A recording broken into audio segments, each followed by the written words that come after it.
Welcome to the Investors Podcast. I'm your host, Stig Brodersen, and today I'm joined by no other than Guy Spier.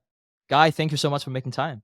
Stig, it's a pleasure to be with you, and you've prepared an amazing set of questions, which made me think quite a lot. So that's impressive. And I approach this conversation slightly nervously because your questions come from a place of curiosity and interest and desire to learn. So there's nowhere for me to hide. Wow. So we're coming off strong here, Guy, and you're putting a lot of pressure on me. But thank you for saying so. It means a lot. It goes both ways. When the listener finds out about the questions, you'll see that it's also like, holy moly, I'm going to try and do justice to these questions. All right. So let's jump into the first question here, Guy. So as many of the listeners know, Buffett has famously said that you should invest in a company that could be run by an idiot because someday someone will. And I don't know how many in the audience I'm going to offend with this question, but I couldn't help but think of royal families whenever I heard that quote because, you know, the main qualification you can say to some extent is coming out of the right womb. It's not like they're taking education, submitting the resume, and go through job interviews, and like it's a different process. And then you think about royal families, and they maintain their prominent position for centuries.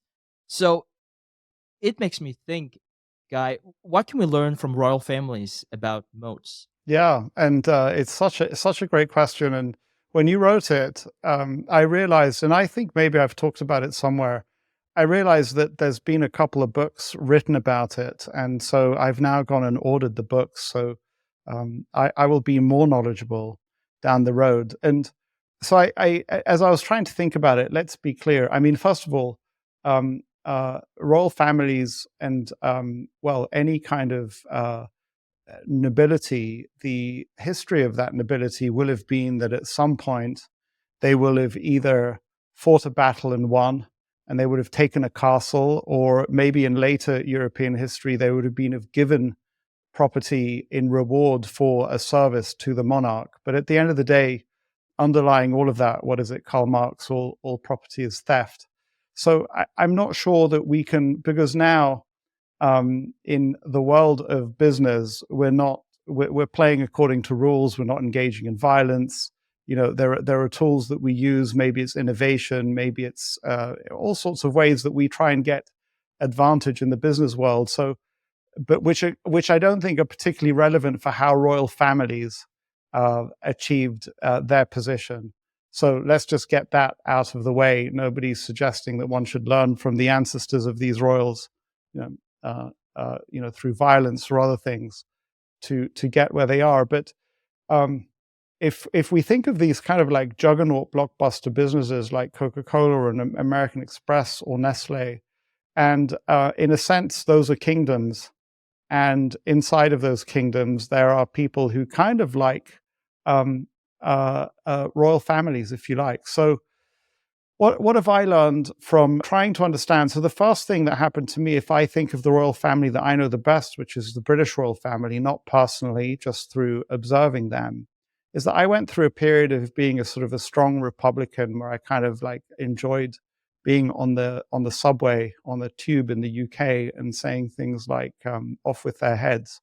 And to every single member of the royal family, I deeply apologize for having said that, because I don't think it's, well, I can totally see why the British royal family is absolutely key to the functioning of British democracy and the British Constitution. So I went through an evolution where I felt like I was a Republican, and then I came to this grudging acceptance and understanding that the royal family was absolutely central and key to British public life.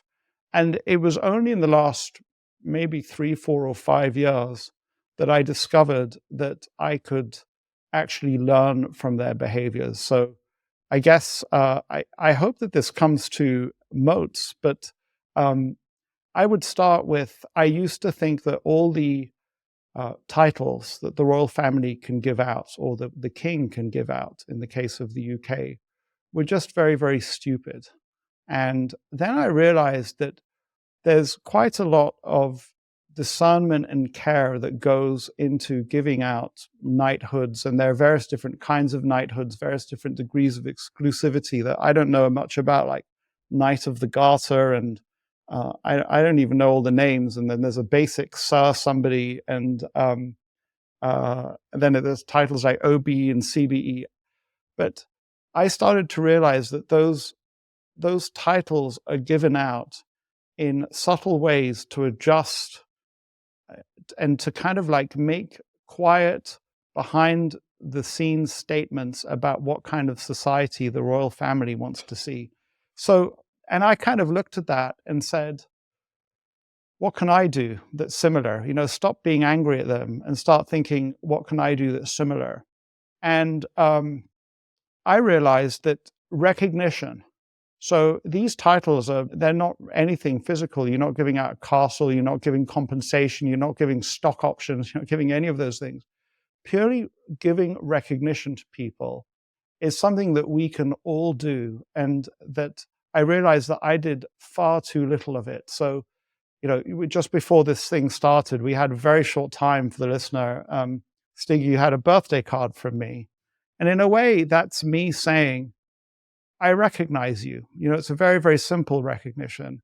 But I want to tell you, because in preparation for this, and I just happened to pull it off the wall, I have it here. So Warren Buffett understands this, and it pisses me off that everything I've learned, Warren Buffett, I realize, knows this. So I'm just going to flash this up. I don't know if this is, but he sent me a letter, and he kind of like, what was the letter? It was, he'd read my annual report and he liked it. And so he wrote me a letter. I was blown away. And of course, what I did was put it on the wall. But how different is that from a royal seal of approval? How different is that from granting an OBE or a SIR or something to somebody? It seems to me that it's the same thing. So I want to, to try and answer your question and make one very, very small point around the royal family in the UK, is that recognition is a way of exerting soft power and extending your moat. So the more people I can recognize in my life in a genuine way, and it can be as simple as writing them a note or a letter, is going to actually enhance their loyalty to me. Because you can imagine my loyalty to Warren Buffett is enormously increased through that letter. It was high anyway.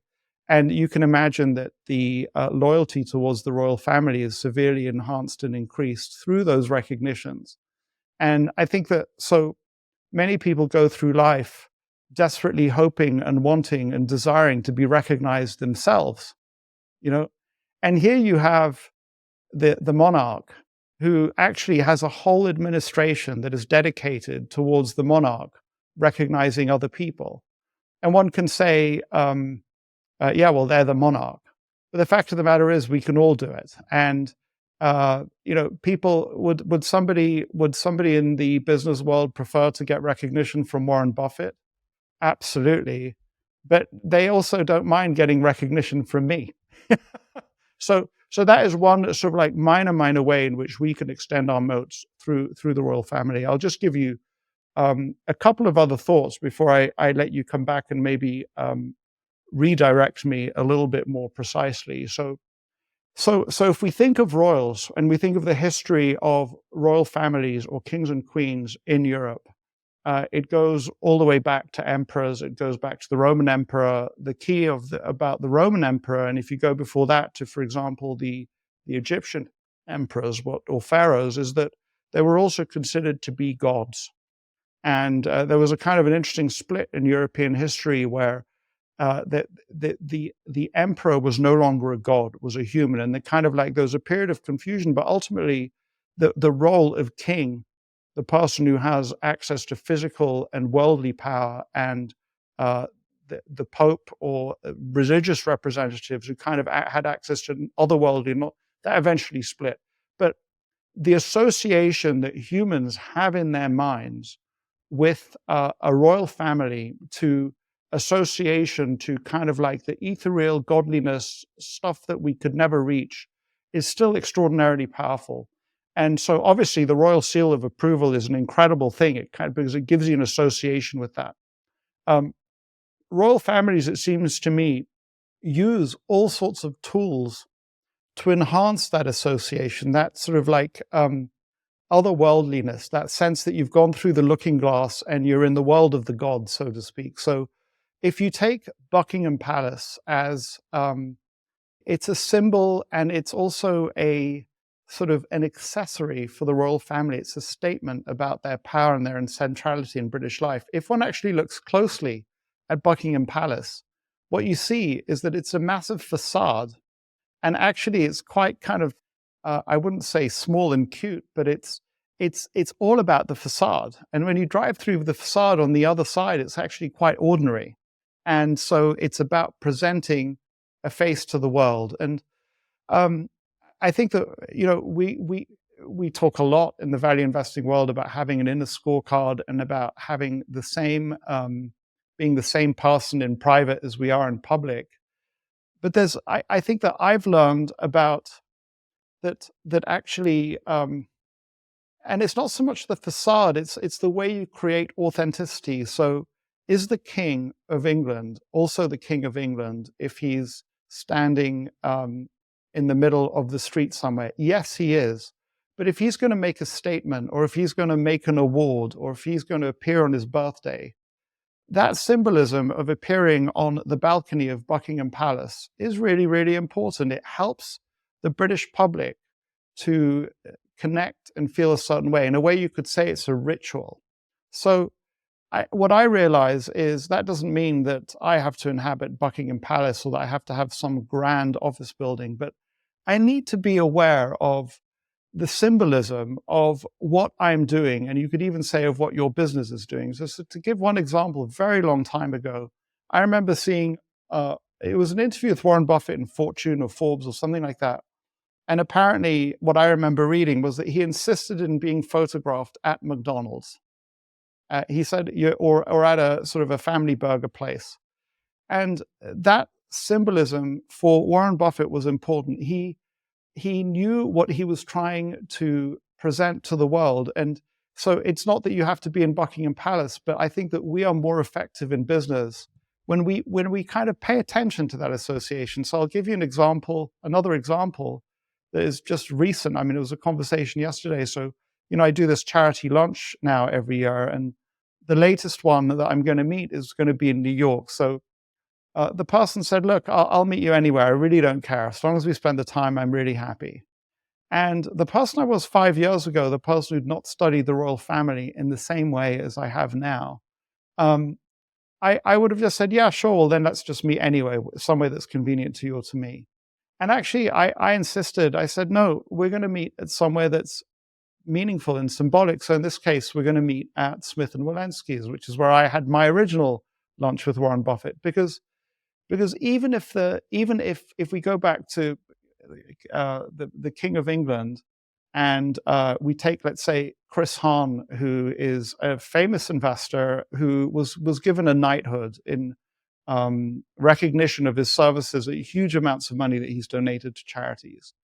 And so let's say Chris Hahn says, oh, that's a great honor. I don't need to come to the ceremony. And actually, if you want to knight me, you can knight me anywhere. It's okay. And let's say the king's not got much time and he says, yeah, that would really suit me as well. Well, no. The formality of doing it in that way, in front of people, at Buckingham Palace, with a sword, with probably some kind of letter or seal or something, it creates a symbolism that is important for everybody around it. So the royal family is extremely aware, or the people around them, they don't want to desecrate that sort of that imagery. And on the one hand, the person I was more than 5 years ago would have said, you know, who cares? But actually, we all do better when we understand that pretty much, not everything, but an enormous number of things we can do have a symbolic side to it. And the symbolism is important. And that doesn't mean we have to ape the royal family. And I would tell you and then I'll stop with this because I may be rambly, and then you can refocus me. So I wanted a really good design for my annual report, and there's this awesome woman called Cecilia Wong who's been helping me. She designed the cover of my book, and I met her through William Green, and So I'm with her and I'm saying, look, I'll show you examples of annual reports that I think are really, really good, and you're going to help me to do something. So of course I showed her I said, look, Cece, um, the best example I have is the Berkshire Hathaway annual report, but it's not designed, and I showed her the web page, and she's a genius, I can tell you. So she used to design the covers of Time magazine for Asia. And so she comes back to me and she says, Guy, you don't realize both the Berkshire Hathaway annual report and the website are extremely well designed, and there's a design as either. And like, the website has got nothing there. And she says, no, it's saying, this is what it's saying. It's saying we're not about extraneous fluff. We're about the words of Warren Buffett. We're about letting you get to the key information easily and presenting it to you up front in a way that, so we're a no nonsense, sort of no bells and whistles and no fluff kind of organization. And that is a communication, and that is a symbolism. Or if you think of the Berkshire Hathaway meeting, where Warren and Charlie appear, well, now it's just Warren, but they would appear on that table with nothing else, just an ordinary backdrop. That, in a way, is the symbolism that they want to create. But that doesn't mean that I have to ape Warren and Charlie. I don't, and I don't have to ape the royal family. So just give one example. In our company holiday card, we actually did a line drawing of my office building, or the office building where I work. And it's kind of, so what's the point there? Well, it is where I work. And on one hand, it's kind of like completely irrelevant. What's important is what's going on in my mind. On the other hand, people deserve to know where I work. And there is a kind of an association there. It's where I come into work every day. So on the back of the card, there's a drawing of that. And so that's me directly learning. I don't want to live in Buckingham Palace or working in a Buckingham Palace. And I've chosen the environment that I work in. And I want to give people a sense of where that is. So I did a drawing. And so understanding that symbolism, and that everything we do has a symbolic nature, and we ought not to ignore it. So there are a few things that I've learned from the royal family. Back to you, Stig. Thank you, Guy. There's so much to talk about here, and in my preparation here for this interview with you, I listened to a bunch of the interviews you've done just in general, and you mentioned Joseph Campbell quite a few times, and I thought to myself, okay, I better order some books and get started, and I ironically then you sent me this wonderful card with a quote by Joseph Campbell, Yeah. and and he talks about this myth, and I don't want to be like too granular on the money myth and all of that, but one example he comes up with is he's talking about the United States, and he's talking about how it's very much a country that's ruled by a lot of different laws, a lot of different systems, because that you have to do that because people come from so many backgrounds, and then he compares it to American football and said like the rules there are very intricate, and he compares it with rugby, and says that it's like the British sport. I'm no expert in rugby, and these Americans go there and they come up with the forward pass, and the British are like, that's not how we do things here. And it was sort of like interesting, like it's not in the rule book, so some might say if it's not in the rule book, I can't do it, I'll just do it. And then the British are like, that's just not how we do things, so could you please not do that? Yeah. How did that, if at all, play along with this idea of the royal family, the idea of the myth and the shared history that we all have to various extent? Yeah. So I'm so glad that you found your way to Joseph Campbell. I mean, I don't know how I found my way to Joseph Campbell, but he was just like blew me away. He was the key that unlocked so many things for me. I think that there are writers that I've read that in a way have helped me to come home to myself, and to there was a civil war going on. For example, there was a civil war going on inside me between my rational side and the side that had studied science and wanted to believe to exist just in the material world. And then and then what do you do with this whole mythological side, or with this like religious and spiritual side? And he gave me the key to understand that they're sort of like two sides of the same coin. So, and what you're talking about there, if I understood it correctly, is the term that the British would understand so well. If you don't think you don't understand rugby, I'll take you into even a more esoteric sport. And the famous phrase is, well, that's just not cricket.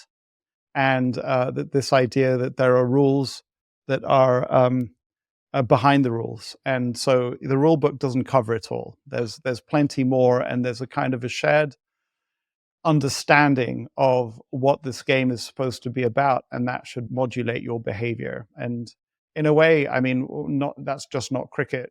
And it sort of comes things that you don't do even though they're not in the rule book. It comes down to understanding perhaps that people in that game are not playing to win. They're playing to, or no, they're not playing to win that game. They're playing to win the infinite game, which is the game of continuing the relationship with these people and making them like you and want to play another game with you, and displaying your personality as being willing to take the win when it's acceptable to take the win, but also being willing to stand back and not push your advantage to the very limit, because it would be kind of not right to do so. And actually, I just feel compelled to say it. I think that I don't know if you're following this women's boxing at the Olympics, and if you take a very, very narrow reading of the rules as the international, so there's this Iman Khalif woman, and I think that she is now in the finals with another person with XY chromosomes, which are kind of male chromosomes. If you read clearly according to the rule book that the International Olympic Committee has written on, how you define female and male and what allows somebody to compete as a female, they meet the criteria, period, end of story. But when you see these boxing matches between somebody who's an XY chromosome, which is effectively a functional male, versus an XX chromosome, which is a female, what you see is, even if they're labeled female, that you see a man punching a woman, and it offends that basic sense of decency. And that would be an example of, that's just not cricket. It's what the British would say. I think that just trying to tie that in with Joseph Campbell, actually another person who comes up for me as you say that is Yuval Hariri, who he does it in a slightly different way, but I think that Joseph Campbell, anything by Joseph Campbell, what he woke me up to is, so the title of one of the books is called Myths to Live By. And the thought, sort of like mythological thinking. Why would a rational person engage in mythological thinking? Well, the reason why we engage in it is because it's part of us, whether we like it or not. That there are motivations that we have and stories that we're telling, inner voices about the meaning of what we're doing and why we're doing it, that we are far better to be conscious of those stories that we're telling about ourselves as individuals, as families, as societies, than not be conscious. And I think a bit like, what I was talking about, symbolism with the royal family, nobody's telling somebody to live by one myth or another myth. I think that the exhortation is just be aware of the myth that you are living by, of that common understanding of what it is that you're doing. And in a sense, what you have in that boxing fracas is that the myth, or the kind of like the underlying ethos with which this Algerian boxer is approaching the women's boxing tournament is, this is, the game that she is playing, and her coaches and the Algerian Olympic team are, study the rules and figure out if you can win according to the rules. And the goal is to win according to the rules. And life is a battle, and there are winners and losers. And we plan to be winners. We plan to take home the most medals. And that is a kind of like a myth, sort of like war, if you like. The world, or the word that would be have been used in the past is Manichaeism, which is kind of like life is just a struggle between good and evil, and it's just a constant battle. And we're going to be the good ones, and we're going to fight according to the rules. Whereas the other side, the people are crying out, J.K. Rowling for example, has been a big advocate for this, are crying out and says, first of all, this breaches a basic sense of unfairness. And in an article that somebody wrote for the Daily Telegraph, where I'd have to look her up, where she wrote, even if, according to the rules, she had the right to compete, the fair thing to have done would have been to withhold, even if she was a functional, or she was declared female at birth and met all these criteria to be female, knowing that she had XY genes, the right thing to do would have been not to compete. And that's this kind of like the rules behind the rules. That's just not cricket. Hey, the game we're actually playing, Algerian team, is not a game of win at all costs according to the rules. It's a game of creating friendship amongst men and creating respect across athletes and across countries and across time zones by allowing a fair fight. And I was on the tennis court yesterday with my daughter and her boyfriend and my wife. Yeah, I've played more tennis than them. I could have smashed the ball. I could have won 6-love if I'd have wanted to. Instead, I played at their level, and we actually played the game, and we modified the rules to try and get the rallies as long as possible. But, what are we trying to do? We're actually trying to have fun. So, if, and forgive me, I hope this is not too rambly, but what I would love to do with the Algerian team in Man Khalifa is sit down and say, look, there is actually a different ethos by which you could play this. There's an Olympic spirit here. And I'll give you one example of that, which is I think he's a Spanish runner that just came up on my Twitter feed recently at a competition about 3 years ago. So he was running against I kind of like almost want to try and see if I can find it, but maybe that would be a bad idea. He was running in a cross-country race, and the Kenyan runner was ahead of him, and they ran it kind of as a duel between the two of them. They were far ahead from the pack. And at the very end of the race, with about 20 meters to go, this man, Ivan Fernandez, I think is his name, this man, the Kenyan runner who's won the race at that point, thinks he's crossed the finish line, and he's starting to look at his watch, and he's starting to look around, and he's broken into a walk, and he's just delighted that he's finished. He's actually not crossed the finish line. And this runner comes up behind him, and what he could have done is just sprinted across the finish line and taken the first place. And instead, he grabs the Kenyan and he says, we're not past the finish line. You need to keep running. There's another 20 meters to go. And runs behind him with his hands on the Kenyan runner's shoulders. And, in a split second, he made that decision. So many people would have just run across the finish line. And, he was playing the infinite game. He was saying, there's more to this than just winning this race. And when he was asked afterwards, why did you do that? He said, look, the guy won the race. He beat me. We were dueling each other all the way through, but I just couldn't keep up with him. He was a better runner. And so he won. And I wasn't, it would have been a violation of of that myth for me to run ahead of him. And so what's incredible about that, I don't know what he's doing right now, is that he won in a much bigger sense. So we talked about, my office, Buckingham Palace, the symbolism of that. I think that just to bring it back to you and allow you to refocus where you're going to go next with your next question is, it's like there is a mythological dimension to so many things that we do, and nobody's telling us what myth we should live by. But become aware of that myth, become aware of that story, be in a relationship with it, because it will make your decisions so much wiser and so much better. And Joseph Campbell did that for me. And just I brought up Yuval Harari. The reason why I did is because Yuval Harari talks about how so much of what creates modern civilizations are the stories that we tell as a common myth, as a common story. So he talks about the story of money. We all agree that money has value, and it's only because we all agree that's a kind of a myth that in a way is being challenged now by, dare to say it, Bitcoin is being challenged. It's challenging that, it's changing that myth. And they'd be like, no. That's not the way it works, and actually Bitcoin is changing that potentially forever. And And so again, like, become aware of that, you know? You don't have to agree, but be aware. Thank you, Guy. Um, I want to talk a bit about your fund, Aquamarine, Yeah, and sorry to make the transition so abrupt and talking about boring stuff like track records. all good.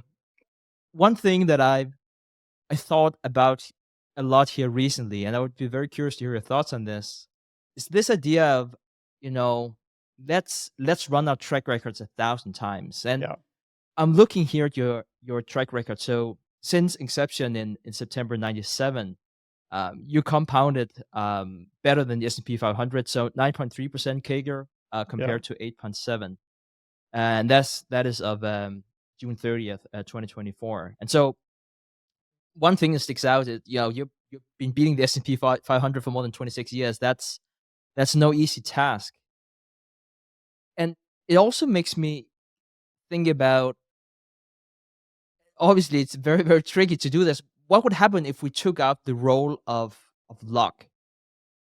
And what would your track record look like?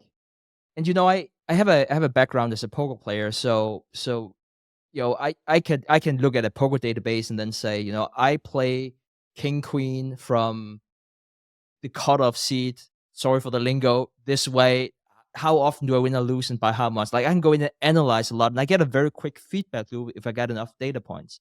But that's not how investing works. And so, if I were to ask you, what if we ran your portfolio 1,000 times, stripped out the element of luck, as impossible as that would be, knowing that, you're probably a much better investor today than whenever you started, but we can't pull that lever. We have to run it 1,000 times. What would it look like? yeah. So, just for the listener, these are the kinds of incredibly thoughtful questions that Stig wrote to me, and shows that you got a few brain cells in there that are ticking over. And so when I look at my track record, first of all, I'm proud that it's beaten the S&P, although not in the last recent history, and I'm proud that it's done that net of every single expense. So it's a real outperformance over those 26 years. And as I've written in my letter, um, boy, do I wish it was higher. Boy, do I wish I could say, well, it's 6%. Chris Hahn, I've mentioned him once before, 6%, 7% outperformance versus the S&P, I believe. So that's kind of like an astounding number. That's an Omaha number, if you like. And do I wish that I had some very, very more significant outperformance? Absolutely. And I can look back and see some really humongous mistakes that I made that would have made a huge difference. In the one case, the investment in Horsehead, and then doubling down on it at a point where they were ramping up their debt and were getting into a different technology that they didn't understand, is a pretty huge mistake. So in my ideal world, I could have cut that out. that would count for a huge difference in outperformance. And I'd like to believe that in those 1,000 different reruns of my life, there's a smaller proportion of those reruns where I made that mistake, and that there is a larger proportion of those reruns where I chose not to double down on the investment at the wrong time, and where actually I didn't make the investment, or where I noticed that the debt levels were rising. So at the same time, I can't really evaluate the probability that I would have not made that mistake, and I would come out at a 50-50, for example, on that mistake. And to give one other example, that mistake arose during the time, and there's interesting sort of feedback loops here, that my book had been published. And I was determined to make the book a success. And so I had quite a bit of attention on doing things that helped make the book a success, but did not necessarily make me a better investor. And I'd like to believe that in a rerun, I would avoid that mistake. And, I think that you have to be clear with yourself. Am I going to be a journalist and try and sell, get as many eyeballs as possible? Or am I going to be an investor? Those are two different things. And I don't think you can do them as the same person. And that is clear to me now. It wasn't clear then. But so long story short, I'd love to cut out the mistakes in the majority of those 1,000 times. But I think that actually those mistakes, it's a 50-50 that I would have done them. And so I would place my performance in the very middle of the distribution of those 1,000 times. Um, yeah. So Yeah. No, I think that's wonderful that you would say that, Guy, because if we continue with the poker metaphor, I've been around so many poker players in my life, and every time they lose, it's because they're unlucky, and every time they win, it's because they're fantastic. geniuses. Yeah. Yeah, and Yeah. and I do see some pattern recognition in the world of investing. I have to say. I've played very little poker in my life, but it makes me think of the very little golf that I've played. And I don't know if you've played any golf, but when I think I've actually succeeded in hitting one or two holes in one on a 3-par hole, and boy, does your spirit soar. I mean, that is just one of the most incredible things. Of course, that's like 1 in 1,000, 1 in 10,000 for me, and I get a lot more. But yeah, it's fascinating. It's kind of an interesting exploration of that feeling of I'm a freaking genius, or I suck. I don't think that I'm unlucky when I hit it into the weeds or into the long grass or whatever.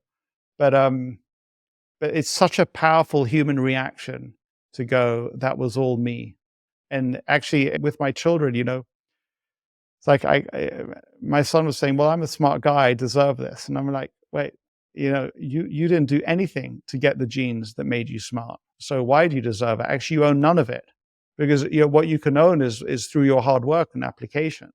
But your genes created the mind that you have. So it's actually in a way not yours, And so yeah, I mean, look, I think that replaying, imagine 1,000 different replays of Guy Spier, Aquamarine Fund 26 years or whatever else, and trying to understand what that distribution looks like and how you might change it is a powerful way of looking at the world that really was switched on to me by Ole Peters, this guy from Ergodisti Economics, and Luca Delana. It's a really, really smart way to think of the world. And I think that, as we get more successful, then we want to run our lives. And I guess I said this in my annual letter, which is where you're picking it up from, where all of those the distribution of those 1,000 different reruns are all satisfactory. I'm willing to give up the long tail on the upside, the possibility of becoming a billionaire or whatever, in order to avoid the worst outcomes on the downside.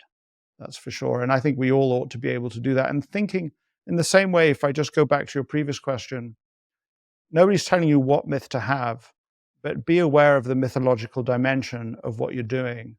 So in this case, nobody's telling me what risk to take or not to take, or anybody else for that matter. But be aware not just of your evaluation of the risk for the particular life path that you're on, but imagine 1,000 different life paths and think about how it plays out in each of those, because you don't actually know which one you're on. And you need to be okay in all of them. It kind of seems to me to be a very, very powerful model to think about the world. I think you're very right, and there certainly is a very diminishing return to utility whenever it comes to money. You probably want to optimize a lot more for the first dollar than the last dollar. Yeah. Somebody wrote, the first million is always the most difficult. And once you've got it, you don't want to do it a second time. Well said. Yeah. Well said. You know, Charlie Munger has emphasized the importance of a dollar-weighted track record, and I almost feel a bit guilty asking this question, especially now. Also, whenever you just brought up that perhaps over the past few years, the performance hasn't been as you wanted it to be. Whenever you look at asset under management, there is something to be said about that as well, but which is for good reason is going up on your end. But do you think dollar weighted track records are the right way to look at it, and how would that change your returns? So just to be clear, so in Aquamarine Fund's portfolio, it's clearly dollar weighted. It's that my returns are in proportion to the actual dollars invested in various different investments. I guess what you're suggesting is that one should say, no, what I want to do is just take my top 20 stock picks and just do the average of those and the returns of the averages of those. And I think that I agree with Charlie Munger. I find that complete anathema because doesn't measure anything real. Unless I actually was equally weighted in each one of the different picks, and if I guess that would have required a constant rebalancing, which was possible if I actually chose to do that. Then yeah, I measure my dollar weighted, but then the dollar weighted and the average actually would equal each other. I mean, I think that the decision to be in cash, not to be in cash, the decision of how much one allocates. I mean, the famous statement by George Soros, it's not if you're right or if you're wrong, it's how much you bet when you're right and how much you bet when you're wrong. I mean, it has to be dollar average because otherwise you're not actually measuring what the person actually did. And a key part of being a successful investor is committing big bucks to juicy opportunities. Doesn't seem to me that one should get any reward for saying, look, me and Duff and Phelps is the example you wrote, and for the reader's interest, it was something that went up 7 times in the 2 or 3 years that I owned it before it was sold. It was a very successful investment, but I invested far too little in it relative to what I ought to have invested in it. And I don't get any credit. I shouldn't get any more credit. I get credit for finding it and investing in it, but I shouldn't get any more credit for the fact that I didn't put a huge proportion of my portfolio into that. Seems to me to be just a very important part in it. And it's really, really hard. And of course, we have all this hindsight, So at the time, I didn't feel like that was the right thing to do. And I think that, and I appreciate you bringing it up. It's really, really important for anybody listening to this, whether you're an individual investor, whether you have friends and family money, or whether you have large pools of money. I was investing at that time for my father and 1 or 2 business partners of his. They came from the agricultural chemicals industry. They understood very little about finance. They barely knew what a stock or a bond was. And it was just so well, Guy Spier's investing for us. And I had to take into account that they were my investors. And I had to take into account that a large drawdown in the first 3 or 4 years would potentially jeopardize my career and my little business that I was starting. I couldn't assume that they were sophisticated investors. And so that's part of my story. And that drove my decision to be extraordinarily conservative in my commitments to equities. So the vast majority of the portfolio was in laddered bonds. And I think that that's just part of my story. And we're kind of dumb if we don't pay attention to that. One of the things that comes up all the time when we see people making investment moves is that the investment move is taken out of context from that person's financial background, and you just can't do it. You have to take into account all these things that are hidden from you when you look at whatever move it was. So, in my case,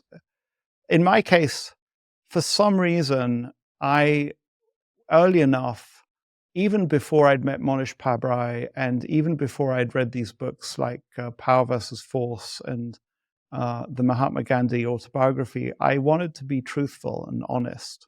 And that was more important to me than trying to present myself in the best possible light, if you like. And, a thought comes up for me, which I hope is not a kind of a rabbit hole, but I'm going to say it now. I would have maybe found an opportunity to say it later. If you're living a boring life, then you're probably not telling the truth. And this beautiful phrase by Jordan Peterson, if you want an adventure, tell the truth. And when we tell the truth, that's where everything starts. Everything starts when we start telling the truth. The truth is often extremely painful, and we don't want to own up to it, and we don't want to see it because we'd rather stick our heads in the sand. I'd tell you a few people that I think in the political world that we are in today are kind of truth tellers. John Elkann has talked about this. He's talked about finding truth tellers in organizations, people who are willing to speak the truth as they see it without regard to the consequences. I think Jordan Peterson is one of those people.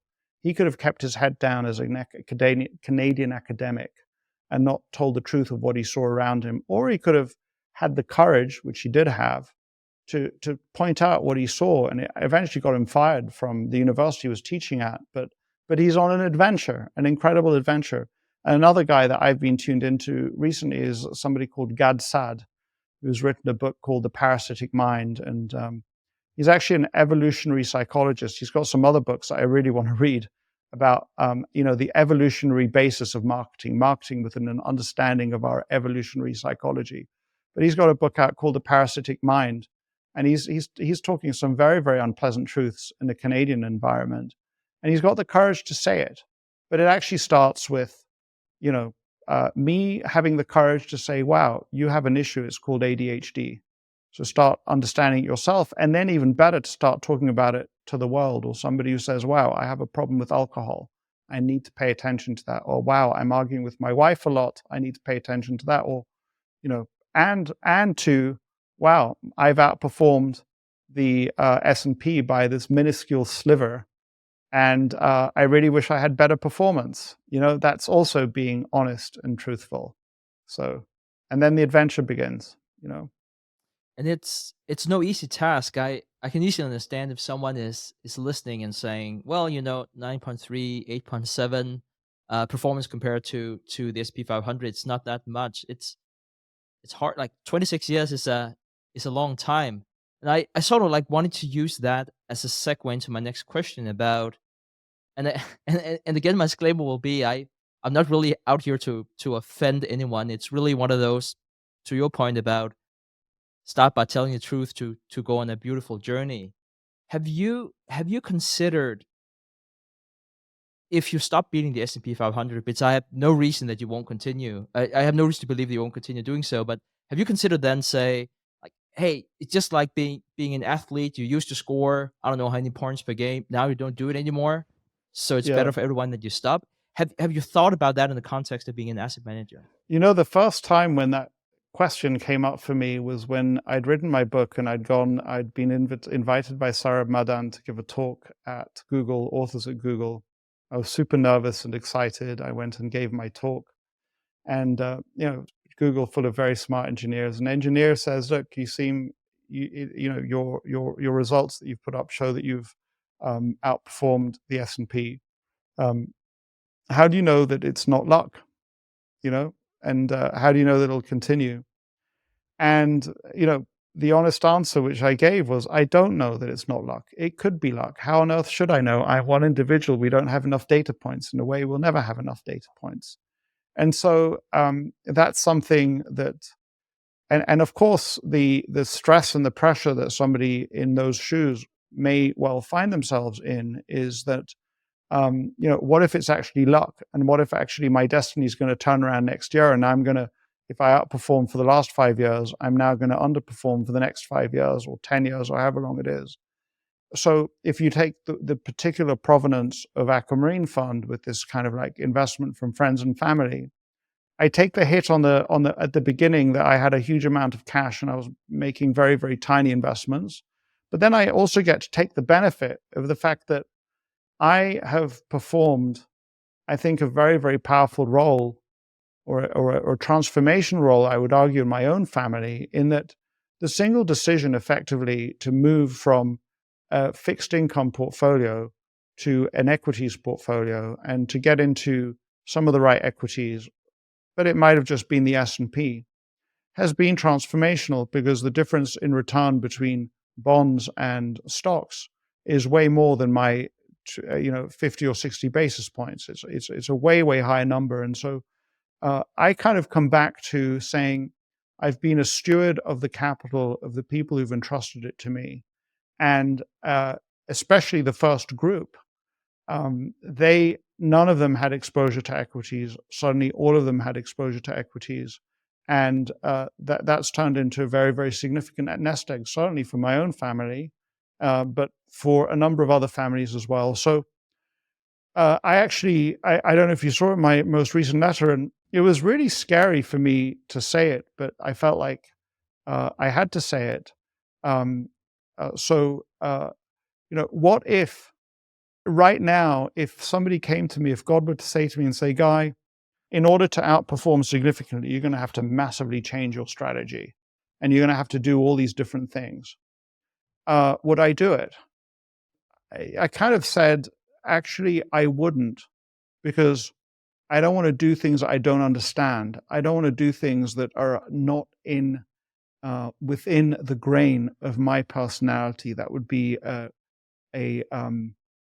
well, first of all, I don't think it's likely to work out. It would be likely to work out if I were to take such a hypothetical decision.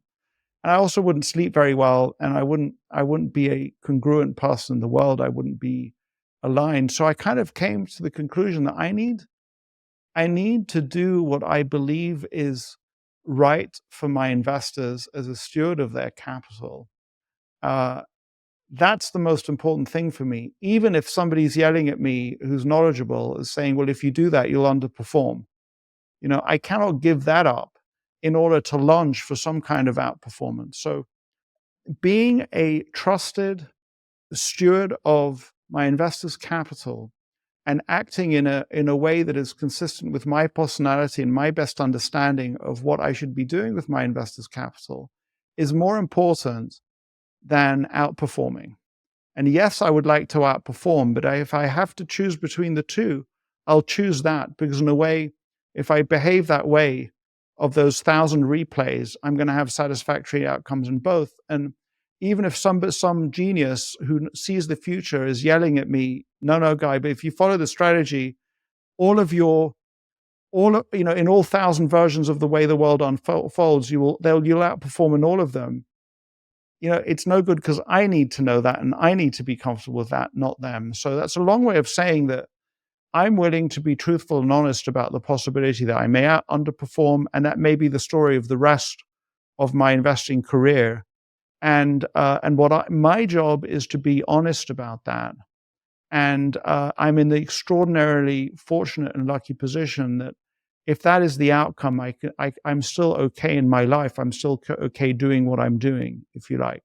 I will still have been a good steward of that family nest egg, because I'll still be way outperforming what we would have had if we would have been in some kind of fixed income securities. I would also add to you that this came up to me. So when you understand this, anybody who's been to the Berkshire Hathaway meeting understands this very well. We all know, those of us who kind of like the diehard faithful, that the Berkshire Hathaway meeting is about so much more than just figuring out how to become better investors. We become better humans and we live better lives as a result. I think that, so, people say, well, you could have just avoided all this effort pretty much and invested in the S&P. And my answer to them is, the S&P is a pretty impersonal thing. And I'm not sure that if I didn't been invested in the S&P, if I would have stayed in equities, So we have to be aware that what we invest in and the decisions we make then have an influence back on ourselves. So I understand that there are many people who won't want to invest with me. And I get emails and letters all the time. And people say, hey, Guy, I've reviewed your fund and it all looks good, but I'm not going to send you my money for like that meager outperformance. I think I can do better. And that is, I mean, yeah, would I love it if I know people, somebody I know who's got a significant investment from the Graham family that used to run the Washington Post. Would I love to have those people look me up and say, oh, we need to be invested with Guy Spier? Of course I would. But the honesty and the good steward of capital in a congruent and consistent way is far more important than lunging for that stuff. I think that, obviously I spend a lot of time talking to Monish Pabrai. He's a very, very different mental makeup to me. I think that what's key there is that I know that on some level I'm tapping into the core of who I am by saying that. Monish Pabrai could not say those words. He's a very, very different person with a very, very different experience of the world and of his reality. And so I think that actually his behavior or his makeup is far more consistent with the possibility of having very, very significant outperformance. But it comes at this cost of the tail on the downside. The evaluation of the downside risk in a portfolio that Monish runs would be different. In my case, I would see it differently to the way he sees it. But that's why he and I are different. So, am I answering the question? I think you are. Yes, Guy, you definitely Or are. am I just waffling? Can I say both? Is that rude? No. just Yeah, I hope I'm not just joking. waffling. I should just say for full disclaimers that all the to be aligned, sort of like go back to what you're saying, that I have an investment with Moneys. We didn't plan to speak about Moneys, but I now that we are talking about it on the show, I think it's only fair to mention that. Um, Now I've discussed track records with many asset managers, and some of them underperform the benchmark, and whenever they do, they would typically tell me that's because they take less risk. And I have no reason to believe that any of those asset managers are lying or insincere by any means whenever they say they take less risk. That's not my point at all. And if I can just come up with a generic example, so I'll be meeting up with investors who say, "Look, I have gold in my portfolio, and because I have gold in my portfolio, I take less risk." And then I would meet up with another asset manager who would say, "I do not have gold in my portfolio, so that's why I have lower risk." And so, and such is the irony of business and life.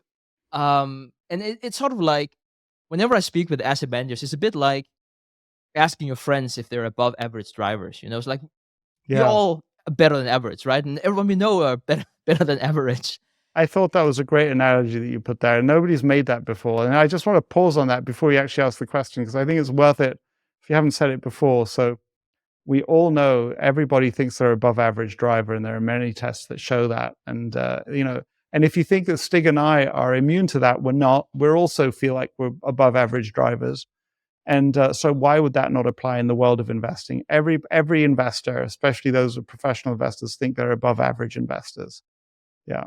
Yeah, I just want to make one slight correction. I am definitely below average driver. I never own a car, so but I think you're generally right, and I think the investing industry is very much prone to that. It's mainly men who've done well and probably have gotten good grades, nice degrees, and have been used to success to some extent. Perhaps there are a lot of them have been doing competitive sports and whatnot, and I think that there is a I see that in all walks of life that we all think we're better than average, but I would say most definitely in the world of investing, there are a lot of people who feel that they're better than average, which is probably also why we come up with this. I'm going to say myth here to go back to Joseph Campbell, but this myth that, well, if we have a track record where we're not beating the S&P 500 and we still live by this myth that we're better than average, it must be because we have lower than average risk. Ability, IQ. Oh, I see. Right. Like, so then we sort of Right. like, then we have the confirmation bias and we fit Yeah. different information into that. But my question that I want to pose is really that you obviously you have a very good track record. You survived for more than 26 years, which is not an easy task. But how do you think about whether you take, I'm just going to say above average, and then we can talk about what average is. How do you Right. think about taking above or below average risk in your portfolio? Yeah. And what is risk? And we can all say, I think that most of the world, the people in the world that we live in, understand that sort of Myron Scholl's capital asset pricing model, risk is approximated by variance, is we can throw that out the window. But for what it's worth, the reason why Myron and Scholes picked that, I wasn't in the room when they picked it, but they needed something that was scientifically objective or objective, period. And what they were able to do was so. I think that they wouldn't say that that is a good approximation of risk. They'd say we need an approximation of risk. We need an approximation of risk that we can all agree upon, and that nobody's going to argue with us on, and that everybody can measure the variance of an asset, or the price variance of an asset. So that was why they did it. They were not saying that it was great. They've since been dumped upon by all these fundamental investors who say that's just not a measure of risk. But once you get beyond that, finding something that you and I agree is the same in terms of risk is extraordinarily difficult. And I don't have any good answers. I think that Myron Scholes and I can't remember is the other guy. They struggled with a really difficult question. How do we get an objective measure, an objective understanding I don't think that there is one. We're all trying to take less risk in our portfolio relative to the returns that we expect to get. And once we move away from a very, very imperfect measure, who's to decide what is more risk and what is less risk? I really genuinely believe that I didn't have much risk in my horsehead position until it blew up on me, and then I realized how much risk I had, you know. And there's a, you know, and there's an argument, you know, people will look at me and I will say, I mean, a fascinating one is Berkshire Hathaway, which many listeners here will understand extremely well. People say, well, how can you have such a concentrated position in that very, very big company? And that is a huge risk. And you know, I will say to them, well, if you study the businesses and you understand what's going on inside the organization, then you'll realize that it's perhaps the least risky position in my portfolio. And they just cannot see it. They cannot see it. And so how do you have a conversation about that? You know, Myron Scholes would say, let's just look at the variance. And that's not a very good measure. And then or you can just agree to disagree and say, and I'll talk about things like, I want to believe that the business that I'm invested in would survive, you know, the apocalypse, or you know, an asteroid hitting the Earth, or some major event. But how do I actually know? You know, I kind of say, well, I think Coca-Cola will survive on the other side of such a major event. Do I really know? I don't really know. You know, and it's like these things are such one-off things. Actually, a name that comes to mind is just an incredible guy. His name is Richard Zeckhauser, and he's a very famous, I don't know if he's famous, but he's a very, very good bridge player, a world-class bridge player. But he gives a course, or used to give a course at Harvard on investing. And he's got this article called Investing in the Unknown and Unknowable. And, you know, and what do you do when there are no data and there's no way to evaluate? You know, he first of all makes the distinction between risk and uncertainty. So, you know, the uncertain, you can have a variance, you can have an asset where you can measure what its variance is, and the way in which it moves around. And so you can say, well, this asset's moving around in this way, and it's within relatively well-defined, you know, government bonds would be an example of that, of AAA rated countries. And then you have what's going to turn out in the world after 9/11, and 2 planes have hit the World Trade Towers, and it's the day after, and you've got no data. And that is complete unknown and unknowable, if you like. You have no prior data, you have no prior experience. This is a new event, and what do you do? But then, you know, and now I'm being rambly. I'm not sure why was that important to me, because we just, you know, risk is subjective, and we only discover afterwards what it actually was. And then what I would also add is 2 thoughts that come to my mind on taking risk. I actually think that I've been extremely suboptimal in terms of taking risk. So first of all, when you're in your 20s, you should take a lot of risks, not with your life, but career risks, financial risks, because you have lots of time to recover from them. So it is suboptimal when you are young not to go to work for that startup, not to invest in that speculative stock. Because when you take a risk and it works out, you win. And when it doesn't work out, there's an enormous learning opportunity. And obviously, and I think that Monish does in many ways run his portfolio in this way, if you are diversified in as few as 10, sort of like very asymmetric outcome type things, unknown and unknowable, but huge payoffs if it works out. I guess I'm describing heads I win, tails I don't lose much. If you have 10 of those, you should do all right, even though you'll have a pretty high error rate. And so maybe when you're young, not taking a risk is in a way the biggest risk of all.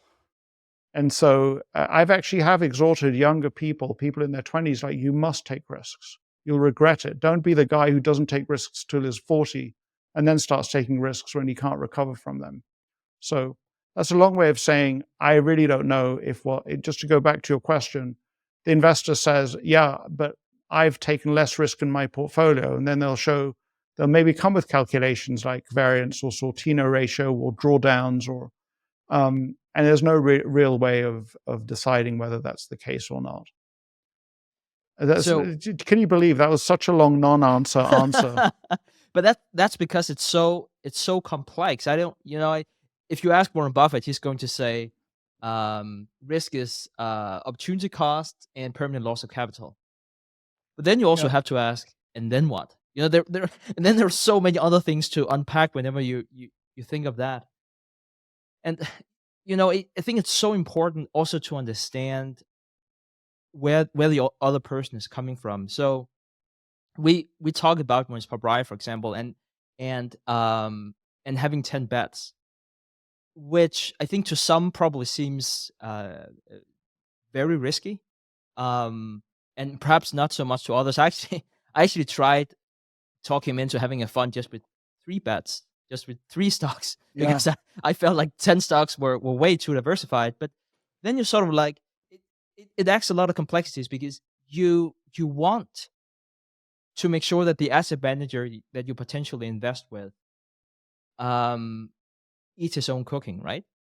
And so one way to do that is you want to make sure that they put all of their own money into it. Yeah. But then we as investors, so for example, for investors investing in your fund, like I think it's very noble and it's the right thing that you have, the vast majority of your wealth in that fund. Now, me as an outside investor, if I were to invest, like I have the privilege of saying I want, this investor's best idea and the other investor's best idea and Guy's best idea, and then I'll construct my own 10, 15, 20 stocks. Which is why, I cheekily ask Manish, could you just set up a fund with like 3 stocks? Because I can, if I feel like 10 positions or 3 positions are too few, I can just put in 3% of my portfolio or Yeah. 8 or whatever I feel comfortable with. But then at the same time, I want them to put all their own money in their own fund, and I can easily understand why would they put all their money into 3 different stocks? Yeah. And so, yeah, so there was just one thought. And Apropos of that, around 2006, I was approached by an American institution, and they were sort of following that strategy. And they said, "Look, we don't want to invest in your fund. We're gonna take your 2 best ideas, and we'll reward you for the way they perform." And it was if they the relationship ended during the financial crisis, and they didn't lose much money. I don't think they lost any money. There were 2 positions. One was a gain, one was a loss. And I sent the money back to them. It was kind of like separately managed account. And their compensation, they kind of said, "Look, we want to compensate you on each position." So in theory, I could have gotten compensation on the position that was up. And I kind of just said, "What did I learn?" Um, exactly to your point, I just couldn't manage those positions in the same way as I did when it was all inside one portfolio. And I realized it became really important to me to just manage one portfolio. And actually, at that time, I had been managing an offshore and onshore and an offshore partnership in 2 separate vehicles. And it became imperative to me to create this kind of master feeder structure where it was just one account that we were managing, and all of the investment was in that account. And around that time, one of my investors, a lovely, lovely guy who was in the same building as me in Carnegie Hall Tower, he said the same thing. He said, "Look, Guy, I love the way you find these things. I love all of those, and I totally get why for family, thousand different lifelines being okay in all of them. You also have these positions in places like Berkshire Hathaway, American Express." He said, "I just want your best ideas. I don't want those kind of like, whatever you want to call them, core positions. And if I can't get that, then I will redeem my investment." And he kind of was encouraging me to either take my family money, if you like, out of the fund and invest it separately, or to create a separate fund. And again, I just didn't want the brain damage and the headache, and realized at the time that that would give me a different life path, because there would be many investors who choose not to do it. I think that, what comes up for me as you say that is, um, it's more important to be authentic and true. Forgive me for citing Shakespeare, Laertes and Hamlet. To thine own self be true is more important than saying, yeah, but actually, let's just optimize for XYZ marketability and returns. Because if you give up being true to yourself, in a way, it's the loss of happiness. It's the loss of one's place in the world because you're no longer you. So I think just to, and that goes to so many, that goes to so many life decisions. And when just going back to, if somebody were to lay out for me what I had to do to beat the market by 20 percentage points, let's say. But in order to do that, I would stop being Guy Spier. I'd be some distorted version of myself. I'm reasonably sure, or I think I'm 100% sure that that's not worth it. And what's really, really important, I've said this, a really, really important takeaway for me from the Lunch with Warren Buffett is that he actually is that person. The person who's this incredible investor, he's not trying to be anything different to who he is. He's not waking up saying, I need to take more risk, or I need to take less risk, or I really regret, the relationship with my father because I held too much, or the way the relationship with my father resulted that I ended up holding too much cash. He doesn't, the person he is actually optimized for investing. He didn't have to try to make himself that way, and it was a huge revelation to me because I was like, wow, stop trying to optimize yourself for something that for who you think you want to be, and become who you're destined to become, and let that be your adventure, if you like. So if we're living in a facade, if we're living in a projection of who we want to be, then we've actually given up our own autonomy. We've given up the most precious thing, which is actually what was written on your birthday card. What is a cosmic privilege is to be the person that you are. What is it? Remind me on the birthday card. It's Joseph Campbell. Right here. Yeah, the privilege of a lifetime is being who you are. Right, exactly. So that's something we can never, we ought to never give up, and no matter what returns you could get. And actually, it's a decision, a realization that I came to a long time ago, and I guess I'm just saying the same thing. I just remember a good friend of mine saying, but Guy, aren't you trying to be the best investor in the universe? And forgive me, because I've said it so many times. I was like, no, I'm trying to be the best version of myself. And if that turns out, the best version of myself turns out to be an incredible investor, one of the best investors on the planet, then I'll celebrate and I'll be grateful for it. And if I'm not, then that's also okay. There'll be other things that will be good for me. So it's scary. It requires courage. And I don't think, in comparison to many people I know, I don't think I have that much courage. I actually don't need that much of it to say, I have to give up on what I'd like my destiny to be in order to find out what my destiny actually is. And just to go back to kind of like what you're kind of sort of talking around with this investing and, saying, oh yeah, but my risk-adjusted returns are actually really, really good. The myth that those people are living by is somehow, if I turn out to be the world's greatest investor, or a very, very good investor with a very good track record, therefore I'm a good person, therefore my life on this planet is justified, therefore I deserve the respect and adulation of people in society around me. So they desperately want to be that person. And the minute you say, well, actually, the only person who needs and deserves my respect is me, and that requires me to be true to myself. And yes, it would be nice to be a billionaire. It would be nice to have the best track record. It would be nice to go into the pantheon of the gods of investing there with Warren Buffett and Charlie Munger and others, of being the world's greatest investor. But I can't force that, and I have to become who I'm going to become. That's not the most important thing. So what those investors really ought to do is realize that they have this myth that they're trying to live by, this myth that, all those things that I just said, and that's actually not the real scorecard. That's not the real measure of a life. It comes up to me, Clayton Christensen, how will you measure your life? Am I going to really measure my life by a number of the return that I had in my portfolio? I don't think that's a good. Warren Buffett, he could have, could have been the richest man on the planet, but he's giving money away. He realizes that's not the right measure of his life. Guy, I had the privilege of speaking with a mutual friend of ours, Thomas Müller Borgia here a few days ago, and I hope he'll forgive me for saying this here and in public. But he asked me a question about investing, and he asked me about how I thought about investing yourself first and then find an asset manager, or do it the other way, like how I was thinking about that dynamic.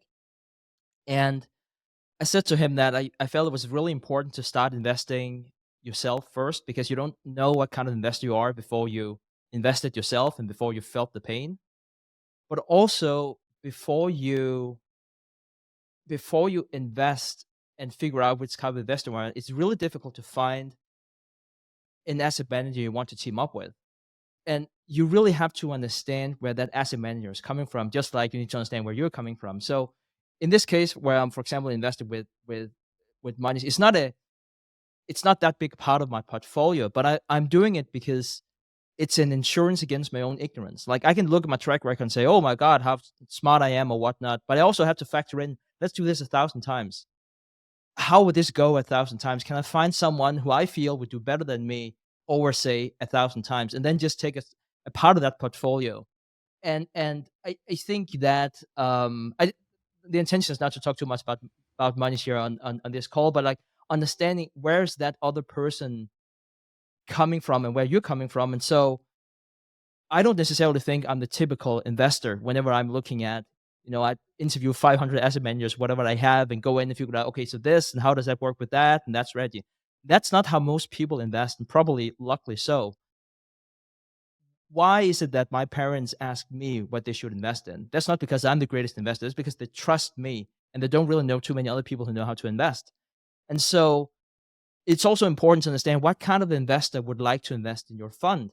And Yeah. if the typical investor in your fund is, we're a family office, we only trust Guy, we want Guy to invest 90% of our net worth, then that strategy is quite different than, you know, sorry to bring myself up here, like, oh, I'm gonna take this and put into, I don't know, Monesis fund and this into Bitcoin or gold, or like, it's a very, very different attitude. So whenever you talk about like who is a great manager and who's not a great manager, it very much depends on what is your goal, what is it that you want to achieve. And Yeah. it's complicated to have that discussion because you really need to understand where that person is coming from. So I can't speak for you, and I'm sort of trying to do it anyway. So please forgive me. Like, if you were to invest with Guy, you should probably start by reading the Education of Value Invest and then all of his letters to understand Yeah. where he's coming from. Perhaps even have a conversation with you. I mean, I think that what comes up for me as you say that is that I don't feel like it's talked about as much, but I think it's a really important part of the decision of any investment decision, is that you're creating your environment. And it's strange because these are just bits of paper. It's just an entry in your bank statement. But somehow it creates the environment in which you live. And what I get from the way you're talking is that there's a spice or something that having Monish Pabrai in your portfolio brings you that actually helps you in some way to live better, think more clearly, make better decisions. And I think that that's probably idiosyncratic for many people. So I think that I have a number of investors who are, they're actually they have high variance in their lives for various different reasons, and they want to have a bit of low variance. Now, they could also do it through owning government bonds, or they could do it through maybe owning the S&P or Berkshire Hathaway. But for one reason or another, it suits them, say, to have me with my personality there. So they have an investment with me because they want that kind of whatever that brings, and that is extraordinarily idiosyncratic to that particular individual.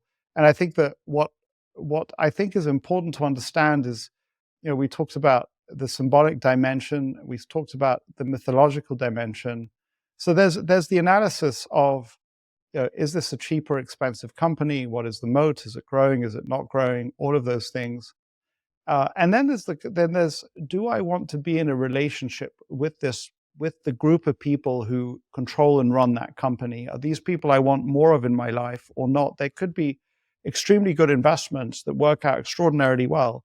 But you don't actually want a relationship with the people that are the group of people who are running it, the CEO and the people who control that situation.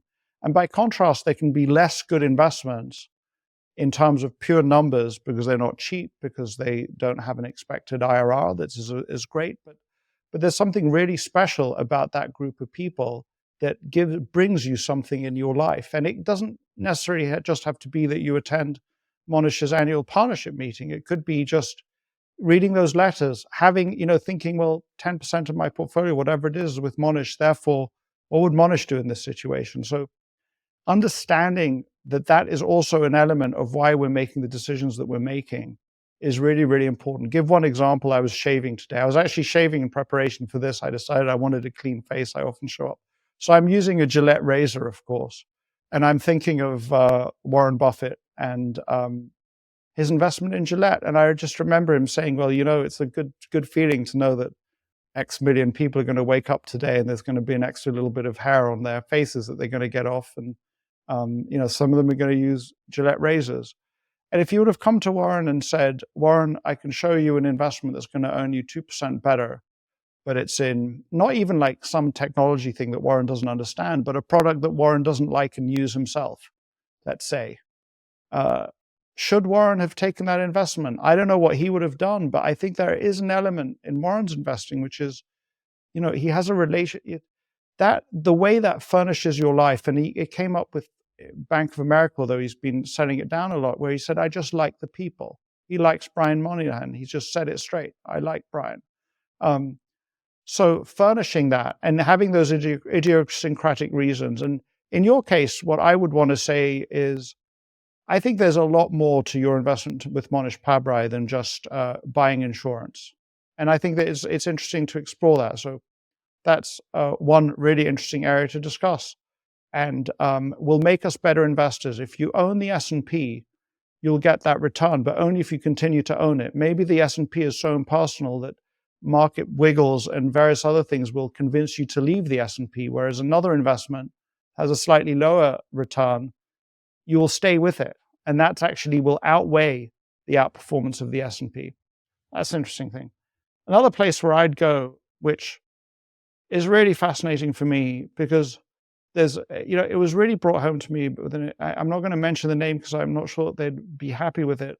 In conversation with the investment team of an extraordinarily famous investor, and we had a summer intern here. I think it's okay to mention his name, a guy called Aaron Zess, former McKinsey guy, in between his first and second year at business school, did incredible work for us. And we did this presentation, and one of the analysts, he was like, that's just such top-down garbage. I could say the company, we did a presentation on BYD, and he said, you people don't get that it's the DNA of the CEO and the management team that is key to this investment. And so I think that, this kind of analysis of what does he have in his portfolio, if we're talking about funds, what is returns, what's his Sortino ratio, what's the variance, what's the risk he's taking, what's an objective measure, that's kind of all top down. But then you could go from a different place, which is to say, what is driving this person? What is, in this case, what is Guy Spier's DNA? What does he get up for every day? Why does he get up? Why does he make the decisions that he do? What is he really driving for in life? And is that something I want to have? Am I aligned with that in any way or not? I would tell you that,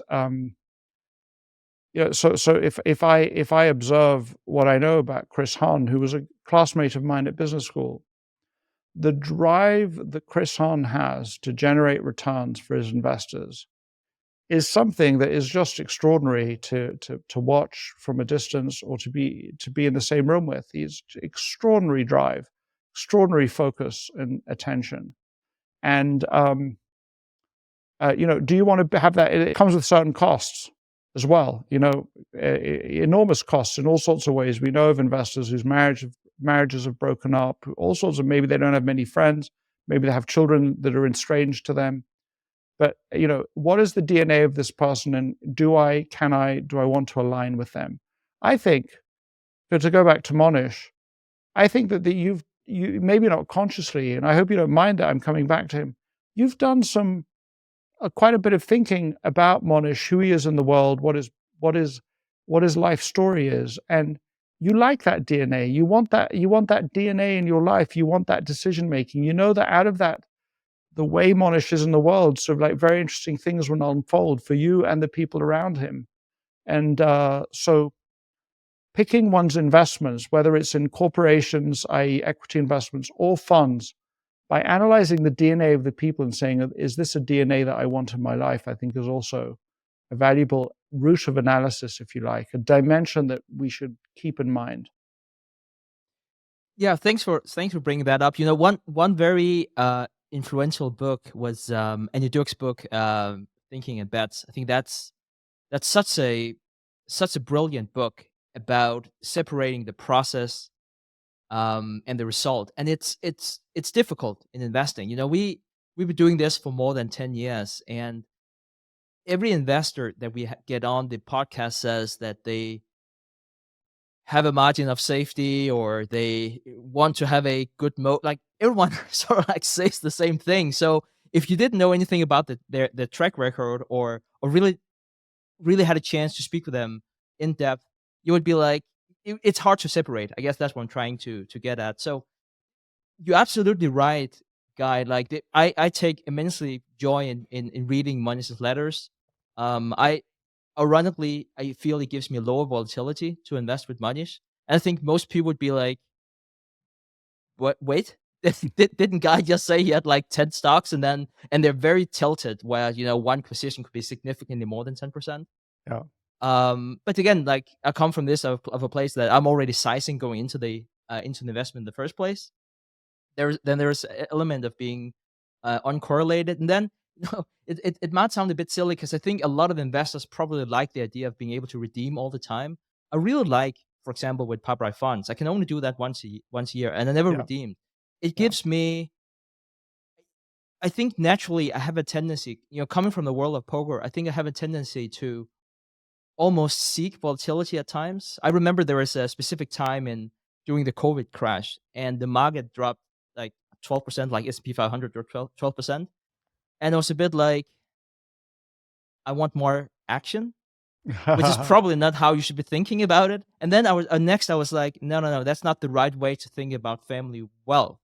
And so for me, sort of like to store away X% of my portfolio into a different fund in as many as 10 picks, Yeah. like it gives me some peace of mind. It gives me what I feel is lower volatility. And I have 5 stocks in my portfolio and only really meaningful positions in 3 of them. Yeah. So it's a way for me not to put family wealth into 3 stocks. Right. And so there Right. there are many different aspects of it for sure. Yeah. Yeah. It's complicated, and Monish is a very driven guy. You and a very, very unusual wiring that's extremely suited to investing. He's going to do well. I can't guarantee in every single one of the 1,000 different unfoldings of the world that we could have, but in the vast majority of them, he's going to do extraordinarily well. Probably in all of them. Obviously, I don't really know. I don't have full foresight and full hindsight, but and I'm impressed that you're at 5 and you want to go to 3. What I'd also say is just the pure mathematics of, if you own something that compounds a lot in the portfolio, you'll end up having a concentrated portfolio. So what I try to explain to many of my investors is that it's not that I woke up one day and said I want this huge position in Berkshire or American Express or BYD. It's that they went up 10x and I didn't sell any, and I didn't portfolio rebalance. It creates another difficulty, which is the investor coming in says, well, but I'm buying this unbalanced portfolio. I kind of want to start with the balance of each of the 10 positions being the same. I don't want 3 of them to have grown to be outsized positions. And that's just the case. That's the difficulty. I don't know how to answer that without kind of creating, other problems that we've already talked about, like creating multiple funds or something like that. So it's an unbalanced portfolio in a way, the same way that when you were buying into Berkshire Hathaway, there was a certain period where at one point American Express was 40% of the NAV, and at another point Apple was a huge proportion of the NAV. So you're also buying into, well, what's fascinating about Berkshire Hathaway is that so many of the Berkshire investments, especially in the private businesses, don't work out at all. But we don't notice them because they just because they're an rounding error in comparison to the ones that have worked out.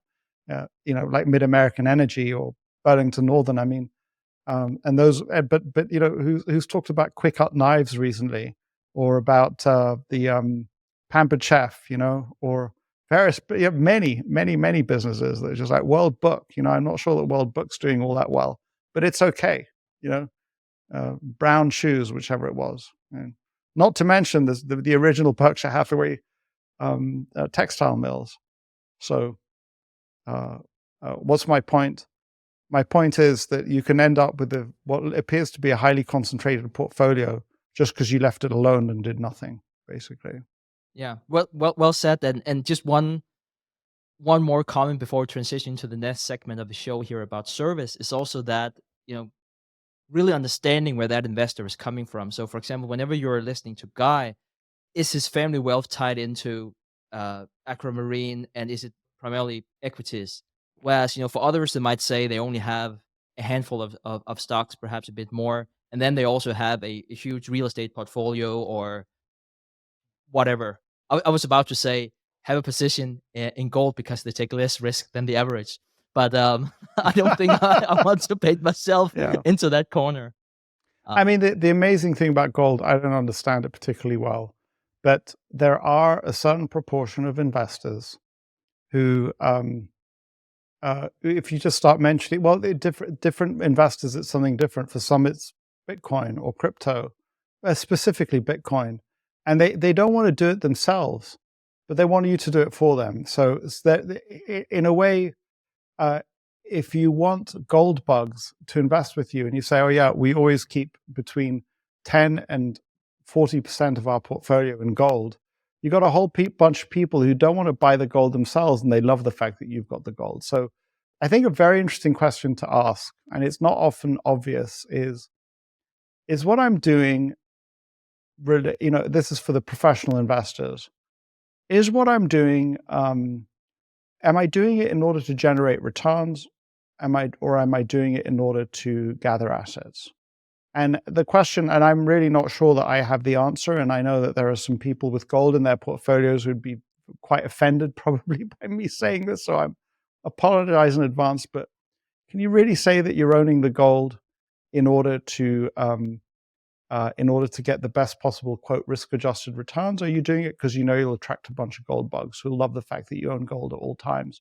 And it gives you something to talk about, It's like gold went up, gold went down, gold this, gold that, gold mine, And that also helps you if the gold bugs love talking about it. So it's not just a shiny object that they like looking at. They like to talk about it.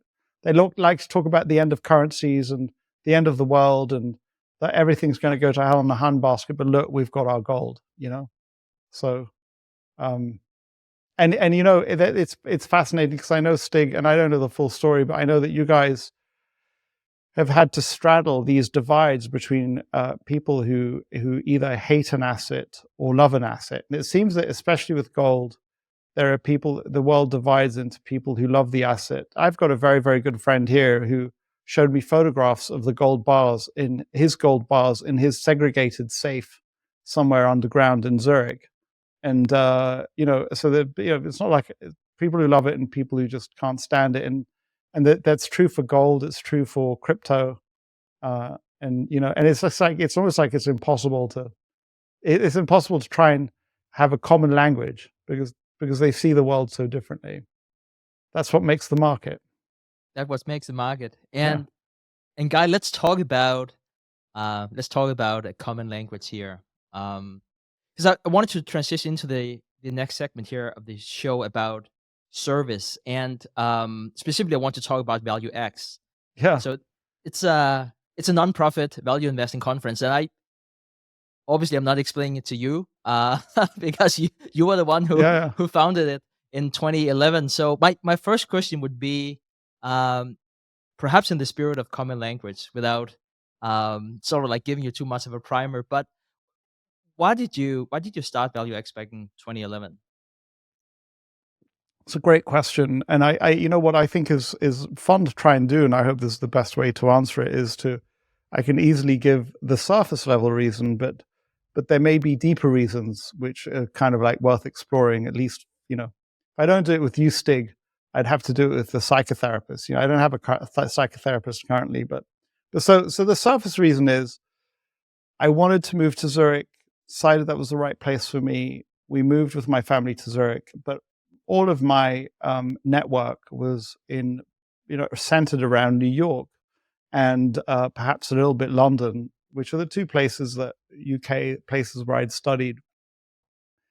And I remember talking to John Miljevic, who's the author of the Manual of Ideas, and saying he'd moved to Zurich a year after me, and I kind of like said, what if we could bring some of these investors? We used to meet at this dinner in a restaurant called Kolbej, organized by Shai Dardashti. There'd be 20 or 30 of us, all budding value investors. And I said, what if we could recreate that here in Zurich? And I remember I said to John, look, let's try it. And hey, if all that happens is that you and I are hanging out talking stocks in Klosters, the ski resort not far from Zurich, then that's totally fine. So that was the surface level reason: bring people to Zurich.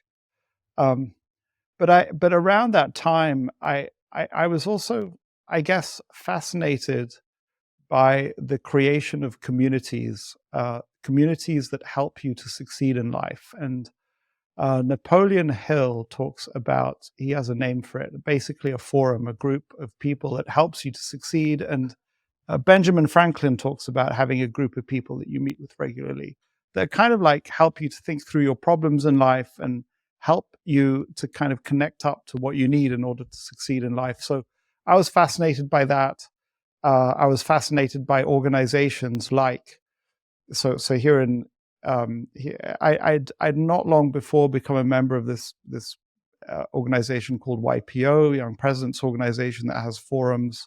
I'd attended the TED conference for the first time, and I'd seen what TED had done, and I'd attended a TEDx, which is a mini TED conference. So TED, Technology, Entertainment, Design, TEDx, mini TED. I'd been a member of Toastmasters for a while in New York City. I was a member of a chapter called PACES, Toastmasters. And here in Zurich, or here in Switzerland, there was the World Economic Forum. And I found all those organizations fascinating. They were all not-for-profit, all kind of community peer group, but very special communities. And so there was some part of me that wanted to explore that for myself, I guess. So that's kind of like the deeper reason of creating ValueX. But I think that looking back and thinking about it now, it was about creating something that would help me and the other people who participated in it to succeed, to live better lives, as a vehicle to help me to do that. And yeah, so those are the reasons why. And it's been a fun and incredible journey, actually. Really, really fun and incredible journey. I mean, when we talk about you and your question, ValueX Middle East is ValueX that happens in Dubai. And actually the person who runs that, who's PV Ramanathan, he is the guy who sat down with me in New York and he said, you should join Toastmasters. I think you'd get a lot of benefit out of it. That was like 15 years ago or more, maybe. And I was like, you know what? If that guy tells me I should join Toastmasters, who am I to second guess him? I'm going to just go see what it's all about. And it was a fantastic journey for me. I learned so much at Toastmasters. But ValueX now, there's ValueX Clusters, which I'd say is the original one. And people came to me and said, "Hey, I really like this format.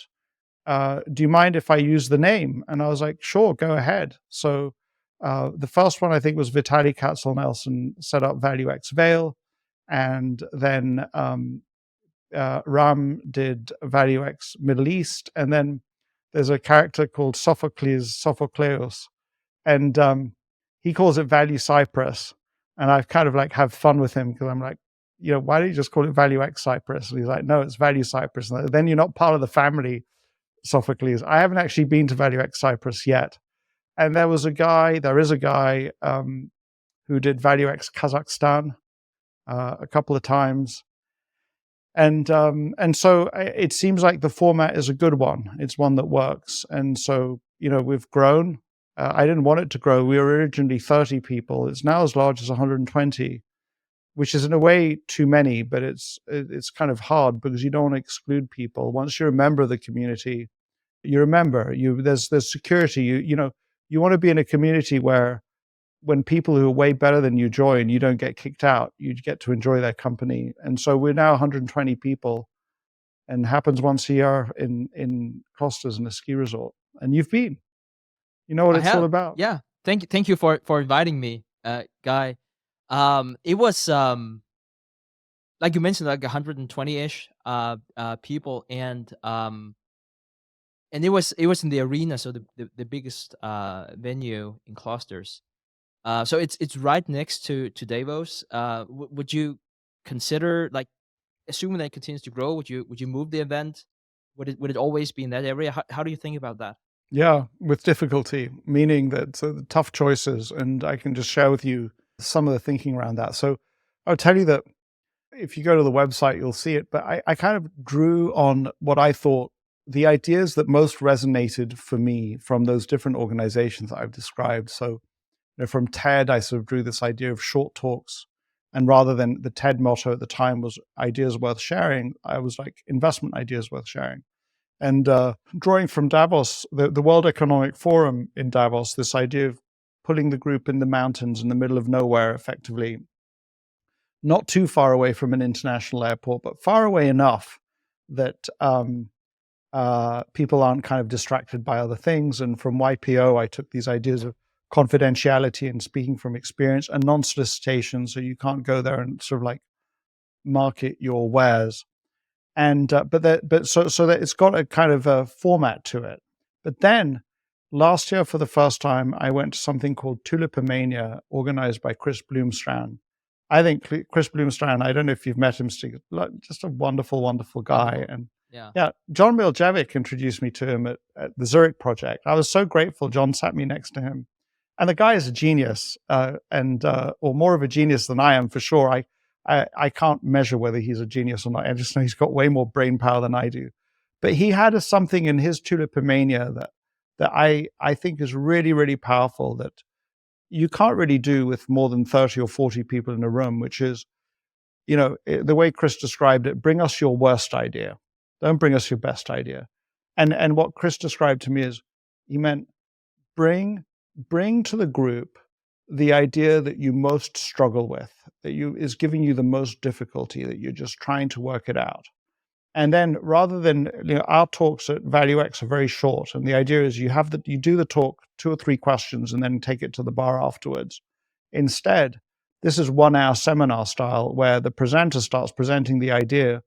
And within 10 minutes, you've got a discussion going on. Well, have you thought about this? Have you thought about that? What about this? I know somebody who can help you figure out that. And you get the hive mind of effectively 30 seminar participants in a seminar style environment, really trying to help you think through it. And it was extremely powerful. And it's kind of hard for me to do. ValueX is not an aircraft carrier, but it's a big enough ship that you can't just go to everybody and say, okay, we're changing the format. It's going to be completely different.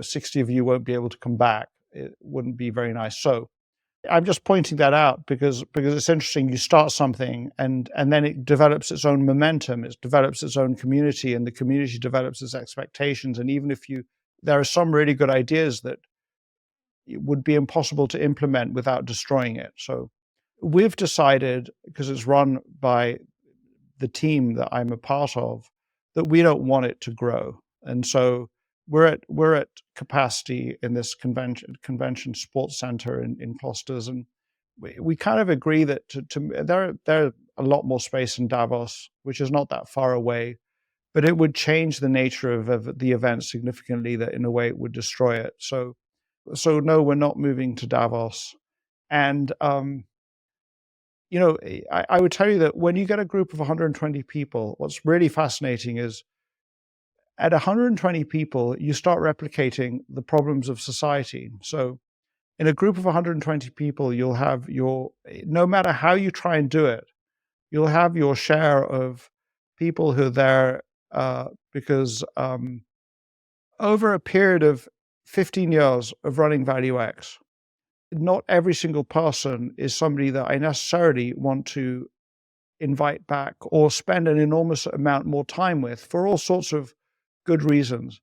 But I don't believe that I can exclude them from the event, because if you became a part of the community, even if they're not contributing value to me by their presence, they might be contributing value to somebody else. And even if they're not contributing value to somebody else, they kind of like form a part of the social network. Now, if you go and exclude somebody, which I think that the World Economic Forum does do, you get invited for a number of years and then they just say, no, we're done with you. And there's good reasons for doing it, because in a way you kind of get rid of dry wood. But there's this nervousness and this salesy aspect to the World Economic Forum where you're kind of afraid you won't be invited back. And so you take away safety, and that has an impact. So if I want to kind of like have more turnover in the group that's there, I'll destroy other things. And so there are difficult choices to be made if one thinks about where it goes. But my expectation is that we'll stay in clusters. It'll be around 120 people. I try to be inclusive and bring new people in, but there's a constraining factor that I don't want to exclude people who are already there.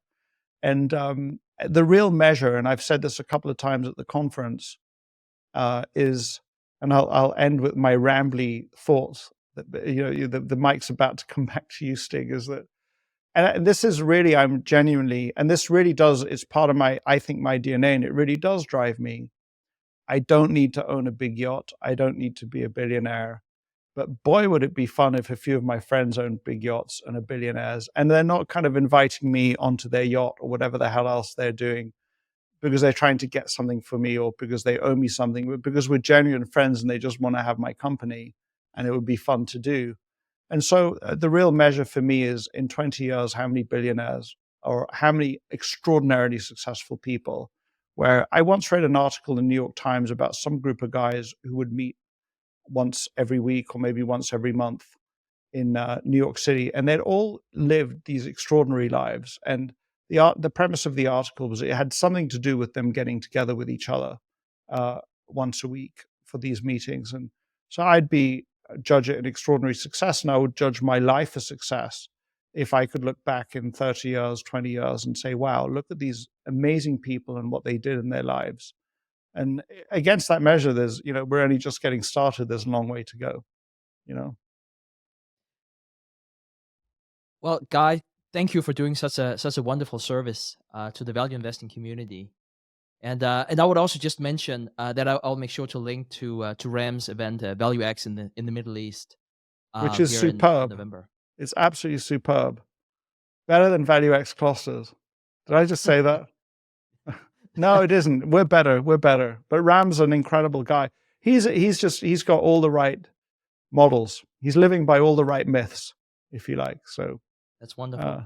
Yeah, fantastic. And I can only say very, very nice things about Ram. So I hope someone in the audience would make it to that event in November. And again, I'll make sure to link to the website and how to sign up and all that good stuff. So just for you, I don't know how Ram runs it, but one of the ways I run ValueX is that you can't just buy a ticket. You can't just sign up, because you need to be known to the community. So if Ram's running it the same way, which I suspect he is, you'll have to find somebody who is already a part of that community and get them to recommend you. So that, because then, and I have this rule that even when somebody is recommended to me and they're a very, very good person to add to the ValueX, I always make sure that I've met them at least by Zoom well before the conference, that they're a known entity into the group. So if you want to join ValueX Middle East or ValueX, you'll have to find a way to get to know the people who are already there and make yourself valuable to them. I hope you don't mind me sort of like adding. No, that. no, please. Thank you for saying so, because I definitely don't want to overpromise at all.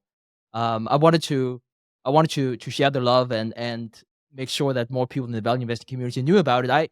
I hadn't heard about that event before I went to clusters, and I might consider myself somewhat as an insider in the value investing community, but I'm clearly not. I never heard about any of the other ValueX events, despite spending all my time on value investing, one capacity or the other. So, yeah, sorry, I think it was very clumsy for me to say like, wait, No, just go that's ahead and sign fine. up.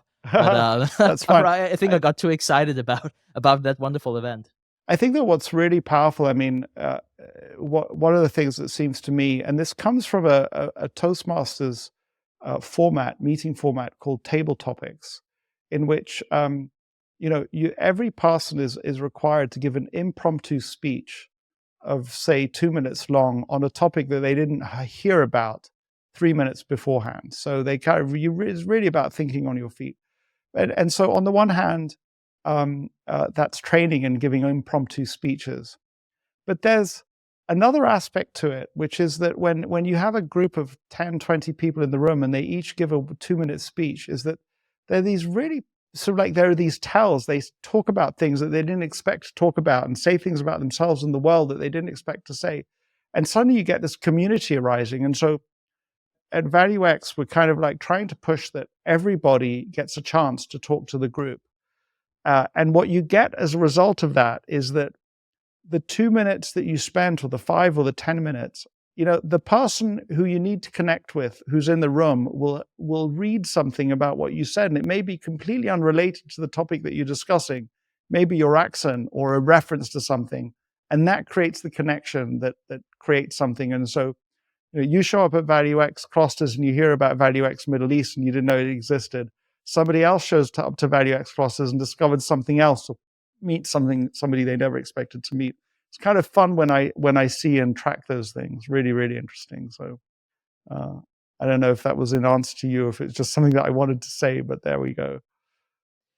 So, Guy, before going to clusters, and this is probably going to come across as a bit of a vain comment, but I sort of like want to turn the spotlight on you, but first the vain component here. So my father asked me if I was going as Stig, I mean the private individual, or Stig from TIP, and I wasn't really sure how to answer, and it's kind of surprised me, and it also kind of like made me sad. But it's also surprised me. And I think that there is this. I think there's this dilemma where I would go to different conferences, not only just in clusters, but in, say, in Dubai or Omaha or whatnot, and perhaps get a bit of attention, perhaps also more attention that I like, and perhaps not feeling completely comfortable with that. But at the same time, also be worried that I would miss it if I didn't have the option, as ridiculous as it probably sounds. And Guy, you're obviously a lot more known in the value investing community than me, and I was kind of curious to hear how you think about whenever you would go to different value investing events or settings, or just like the whole ecosystem we have around value investing. Do you feel that you're Guy Spier or Guy, or do you feel that you're Guy Spier, the value investor? Yeah. I don't know how to best No, explain you where I'm going with it's a this. yeah, I totally get the question, and it's a spectacular question. And another way of putting it for me is that, and it happened for a while, somehow it's dropped off now, is that, did they want to meet me, or did they want to meet the guy who wrote the book? And there was a certain point where people were disappointed because they realized that the person they were meeting was not the person who wrote the book. He'd grown since then. He changed his mind, and there are some things that I wrote in my book that I don't agree with anymore, that I think are actually quite stupid. And there's this kind of like disappointment, if you like. And so, how do you navigate between a public persona and the private individual?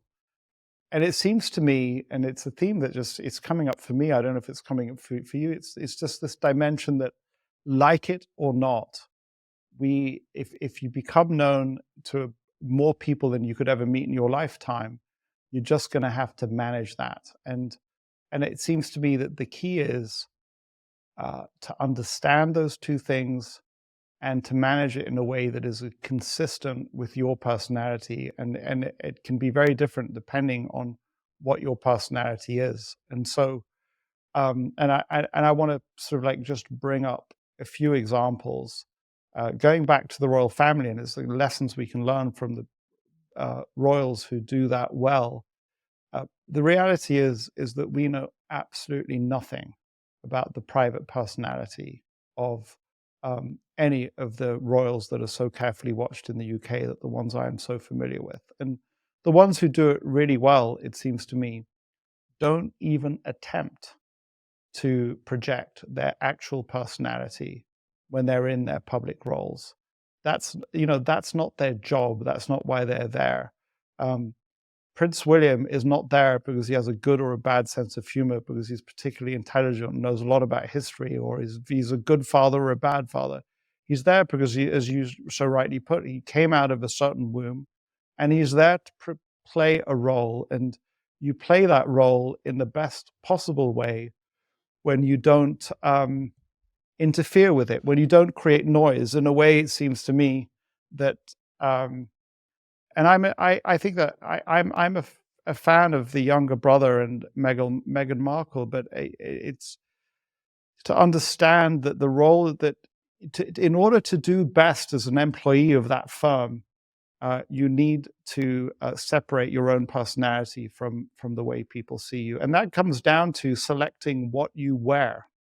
Because what you wear is, again, this sense of decorum or this sense of symbolism that you're using, and exactly what you wear and the color that you wear, and the color that you wear related to the other people around you, and where the badge goes, or if you don't wear a badge, or all of that counts. So that is an example of an extremely dichotomized, separated. But that's not you and me, and we're trying to be authentic in the real world. We're trying to be, or at least speaking for myself, but I think you're the same kind of person. You want to be, I want to be the same person everywhere I am. I don't want to have a public persona. And so my goal, and again, be aware of the dimension that it adds, but don't apply it necessarily in the same way that other people you've seen apply it. So certainly, I don't have to live my life like a royal. I can try and merge the public and the private persona, and that is my goal. And I think that that's part of why people enjoy talking to me, because they see that the private and the public persona are the same thing. So if I'd have been your father, I'd have said, you're going as Stig. And by the way, the Stig that you are with your family and at home and personally should be and is the same Stig that is appearing at VALUEx and elsewhere in public. But then what's happened to me, so that's my goal, and I think that I've done a reasonably good job of it, better than I would have before I read the autobiography of Mahatma Gandhi. And I don't know if you might have actually certainly would have experienced it at VALUEx, because half the people at VALUEx would like to go on your show. So you'd have had a whole stream of people coming up to you, and at Berkshire Hathaway, I end up having a whole stream of people coming up to me, and there it's only become sort of like top of mind for me recently, where I see that Monish and I have very, very different personalities. So for Monish, as the best as I can see it, he's energized by people coming up to him. He thinks it's fun. He's happy to take the photographs. He's happy to banter a little bit. And it's only one day in the year, so he's not doing it every day of the week. And the difficulty that I think that I have with that, and that perhaps you have with that, is that it denudes. So when I go to Berkshire, and I am in that way at Berkshire, there's no meaningful interaction. So to be a celebrity is a very shallow experience, because people are there just looking, they're not actually interacting with me as an individual. They're interacting with their idea of who I am. And there's not even the time to kind of like create any real connection, because there's another person and another person, another person. And I personally find that exhausting. And I also find it kind of meaningless. And so I've had conversations with William Green about this, because he's in a similar kind of boat. So I don't want to create too many situations where I have many, many people coming up to me. And because unlike Monish, it drains me of energy. It doesn't fill me with energy. And I kind of find it a little bit meaningless. But at the same time, there's a benefit to me at being at the Berkshire meeting. I don't want to not go to the Berkshire meeting, and I want to be kind to those people, and I want to be a decent human being. So that's just, so those are waters that I have to navigate, trying to be myself as much as I can. And but I would say that, I think that writing a book as personal as I did is a kind of loss of your virginity. You can't ever go back. People now know things about me, and they feel like they know me personally. In many, many ways they do. And in a way, that's a loss of privacy. And the people who've a lot less privacy than what I understand, I mean, people like Barack Obama and many other people, they just yearn for the ability to walk around and not be noticed and not be known, and just be themselves and not have anybody react any differently to them. And that is a gift if you're not a public figure. That is, I mean, I have a friend who's Korean. He's extremely prominent personality in Korea. One of the things that he loves about being outside of Korea is you can just wander around and be normal, and he just cannot do that in public in Korea. So I've lost a little bit of that. Nowhere near. I've lost a little bit and learned enough to know that I don't really want to lose any more of it if I can avoid it. The privacy and anonymity is a good thing. There's also, I mean, okay, let's be clear. So why have I become, I don't know if I'm a celebrity. At the Berkshire Hathaway, I'm a minor celebrity. And it's in part because I wrote a book. It's the way that I wrote the book. It's having these very, very open, honest conversations. And, there's a part of me that wanted it. And why did I want it? Because I perceived that it was an important way to get the success that I craved. And I felt like if I'm well known, then I'll have easier time researching investment opportunities, and I'll have an easier time getting investors and all of those things. And I think that's probably true. And so I kind of, there's a certain price to be paid for that. Yes, I do have better conversations. And yes, people are more willing to pick up the phone to me and talk to me. But I think that I hope to manage it now. I don't want any more celebrity. I think I've got more than the optimal amount, actually. And in your case and in my case, and it doesn't help that I think you're more of an introvert than me, but I'm also, I believe, at the end of the day, an introvert. When I'm in spaces like the Berkshire Hathaway meeting or when we're at VALUEx, then that's just something I have to manage. But, again, a long answer, a long and rambly answer to your question. My word to you is always be Stig Brodersen. Always be Stig Brodersen. That's very kind of you to say, and sort of like to one of your previous points. Whenever you're a guy, no one's a prophet in his own country. Pe- people say different things whenever it's a guy compared to guy the value investor. So whenever you would go to a place like ValueX, and you're very kind whenever I went there, sort of like to ask how I was doing and everything, and so thank you for bringing it up, so it doesn't sound like I'm complaining about going to ValueX, because it was a wonderful, wonderful experience. Yeah, yeah.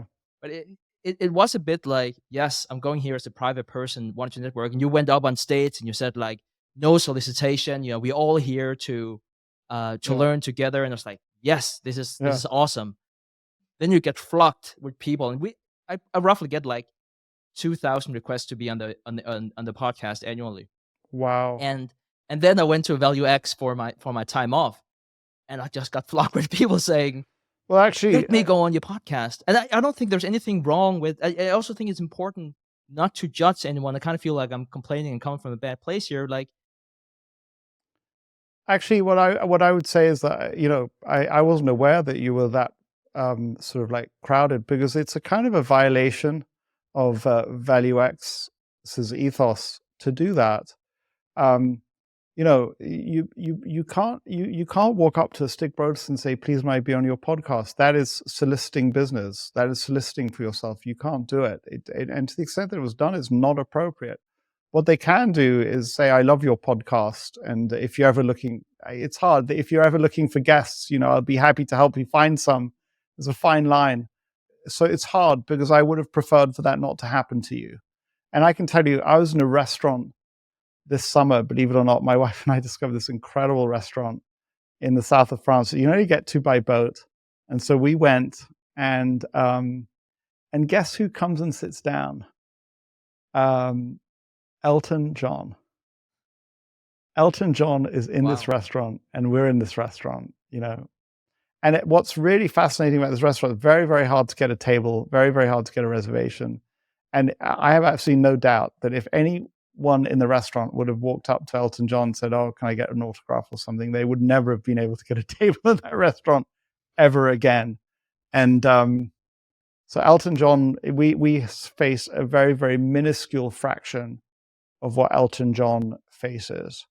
And in a way, it's the price of success. And you have a kind of a media business, you have a very successful podcast, and it's natural. I mean, I always find it interesting that when I speak to journalists at a major publication, or, you know, I think I was on CNBC once and I was on CNN once, you know, like those people, I'd be like, "Oh, we should go for a coffee sometime," or, you know, "Oh, can I send you a copy of my book?" or "Can I put you on my holiday card list?" And they have no interest. They have 1,000 people a day trying to do that with them, and you can try, but you're not going to get very far.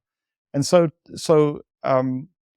you, in a way, have transitioned in your when you're around investors. It's just inevitable that they're going to want to be on your podcast, and they're going to be desperate to try and get on, and they're going to try all sorts of ruses to try and get on, and it's a reflection of your success, and it's just a price, part of the price you have to pay. You can't really go back, can you?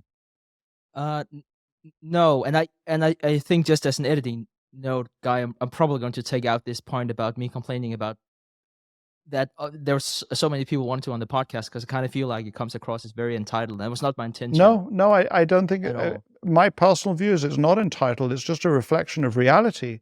It's reality that you know. Look, I've discovered on YouTube that I can watch this British journalist whose name always escapes me, and he's got a very, very successful YouTube show with millions of viewers, and he's got endless number of people who want to get onto his show. They're desperate to get on. That's just the way it is.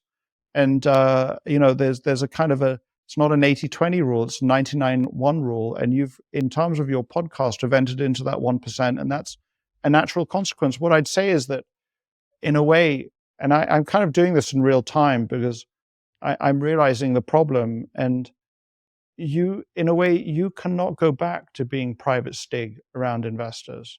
It's just, the world has changed, and you know, there's all sorts of benefits that you get. You run a very successful podcast. There's also a price that you have to pay, and it's that you can't be private Stig when you're anywhere around a group of investors, and that's a shame because you want to be private Stig. And I'd say that, you know, to empathize to you, the problem with being public Stig is that you know, when all these people are coming at you, you can't be natural, you can't learn, you can't discover, you can't ask questions, you can't evaluate. You know, you can't have that random sort of thought or insight that helps you. And so that's a real, a freaking shame, if you like. And I just think that, and it may segue into a question that I know you'd put on the preparation for this. We cannot be the same person that we were. We have to modify and adjust and become different to the person that we were, you know, and that's, in a way, I think, what you're being challenged to do. Certainly for places like the Berkshire meeting and maybe VALUEx and other gatherings where, you know, I just, for people listening, I tell you, it comes up for me. So I'm at the Sequoia Fund, Rowan Cunniff's mutual fund's annual meeting in New York City. This is like 2 decades ago. So I'm sitting there, and who sits down next to me but Lou Simpson? There's Lou Simpson. I mean, this guy is a hero. This guy is a god to me. I study his investment decisions. And, you know, it's like a bit like that Elton John phenomenon. Of course, Elton John, he's just a singer, Lou Simpson. And there's Q&A. There's Jonathan Brandt on the stage, you know, there's Bill Ruane there at the time. There's Carly Cunniff there. And what I want to do is turn to Lou Simpson, give him my business card. And you know, sometimes I'm impressed I actually do the right thing. And I said, we're at a meeting, there's Q&A, just, you know, you've noticed him. And then I saw that he was looking at me to find out, to see who the hell I was. Maybe he recognized me from something. This is way before I'd written my book. And I knew, again, don't turn and talk to him. Don't, let's let him observe you quietly and let him see who you are. And uh, and I resisted the temptation. I'm reasonably sure that if I would have tried to turn and talk to him, he would have shut me down in no time. And then at the very end, as everybody was getting up, I said to him, Lou Simpson, obviously I know who you are. I'm Guy Spier. Obviously, I'm a huge fan. I'd love to connect with you sometime. And I'd won the credit with him because I hadn't bugged him through the Q&A, because we were both there to do the Q&A, And so, what's my point? There are better ways to behave around the Stig Brodersens of the world. And then Stig Brodersen may well notice you. And, be there for the purpose of the meeting. The purpose of the meeting is to listen to people on the stage. So join Stig in listening to the people on the stage. Don't try and interfere with his concentration as he's trying to learn just like you are. I remember we met up in Omaha. I want to say it was probably last year, so it wasn't this year. It was in 2023, and we met in the lobby at the hotel that we were staying at, and had a chance to sit down and chat. And you're such a nice person. Like, one of the first things you talked about was, how can I help? It's just like it's just so wonderful speaking with you, Guy. Stig, I think that something else that I realized about that conversation was it was in a way painful for me at Omaha because I realized that I just wanted to sit with you for 2 hours, because one of the qualities that you have is that you're extraordinarily curious, and you're curious in a very incisive way. And that for you is a joy, actually, trying to get to the bottom of something, trying to really understand it in a thorough way. And that's not something that happens when you're having these shallow conversations. And so the way I want to, it's a bit like what we're doing right now, which is kind of a joy, is to really try and understand and really try and that requires at least 20 minutes, if not 2 or 3 hours of really, I mean, even a retreat where you kind of have multiple opportunities to think through the thing. And so what I realize is that you set next to zero value at making people feel good at a cocktail party. That is like, well, why? Why, when I could be diving into some really important topic with somebody or on my own? And so that creates a particular challenge for you when you're in kind of these kind of more shallow type environments. And what was painful for me is that I realized that if we would have met somewhere in a mountain lodge where people go for hikes in the morning and hang out in the afternoon, we would have had a 3-hour conversation about something. But It was before transition to the last question. Sorry for being so long on your time, and thank you for being no, this is so much fun. I'm having a great time. Guys. So we meet up in the lobby, and I'm just excited to have a chance to hang out with you. And then this lovely couple comes up to us and wants to have our photo together with Yes. that. I'm pretty sure it came for you and not for me. And so Yeah. so there are a lot of things happening here. They were super nice. Yeah, and all I want to do is talk to you, and now this damn photograph. This photograph's freaking meaningless. No, Yeah. but like I remember there were a lot of things happening at the time, because you sort of like wanted to pull me away until like the side of when there weren't too many people. Where nobody caught my eye. Exactly. I'm glad you remember that. And you were like you're super nice. And I remember that I promised my wife I would give her a call at a specific time. And this is something about being very much aligned. Like, I do what I say and say what I do. And here I have the opportunity to speak with Guy, and that's super exciting. Also, I made a commitment to my wife that I would give her a call at a specific time, because you want to make sure everything was okay and I was, across the pond and all of that. And that was like really tricky for me. I remember, because it's about being like truthful, but at the Yeah. same time, you're also thinking, whenever this lovely couple comes up to you, you better damn sure make sure to smile and give them a good experience. Yeah. You also really want to have a chance to hang out with Guy, because how wonderful is that? Well, Guy wants to hang out with Stig, because how wonderful is that? It goes both ways, dude. It sort of like takes me sort of like to something I wanted to ask you for a very long time. And I'm almost want to apologize for my ramble, because I kind of feel it's a very long question where I'm going to go in many different directions. So I think it's important not to judge other people. Let me start that as the premise. Yeah. We had someone come on the show the other day. He was like very kind, and he sent a note, and he was like, he raised $10 million, and he was just super excited about Wow. getting a chance to do that. And that's amazing. Like I only know him as a very very good person. I didn't do the interview, but I only know him as a good person. And then I was thinking to myself, 10 million is not a lot of money for the Guy Spiers of the world.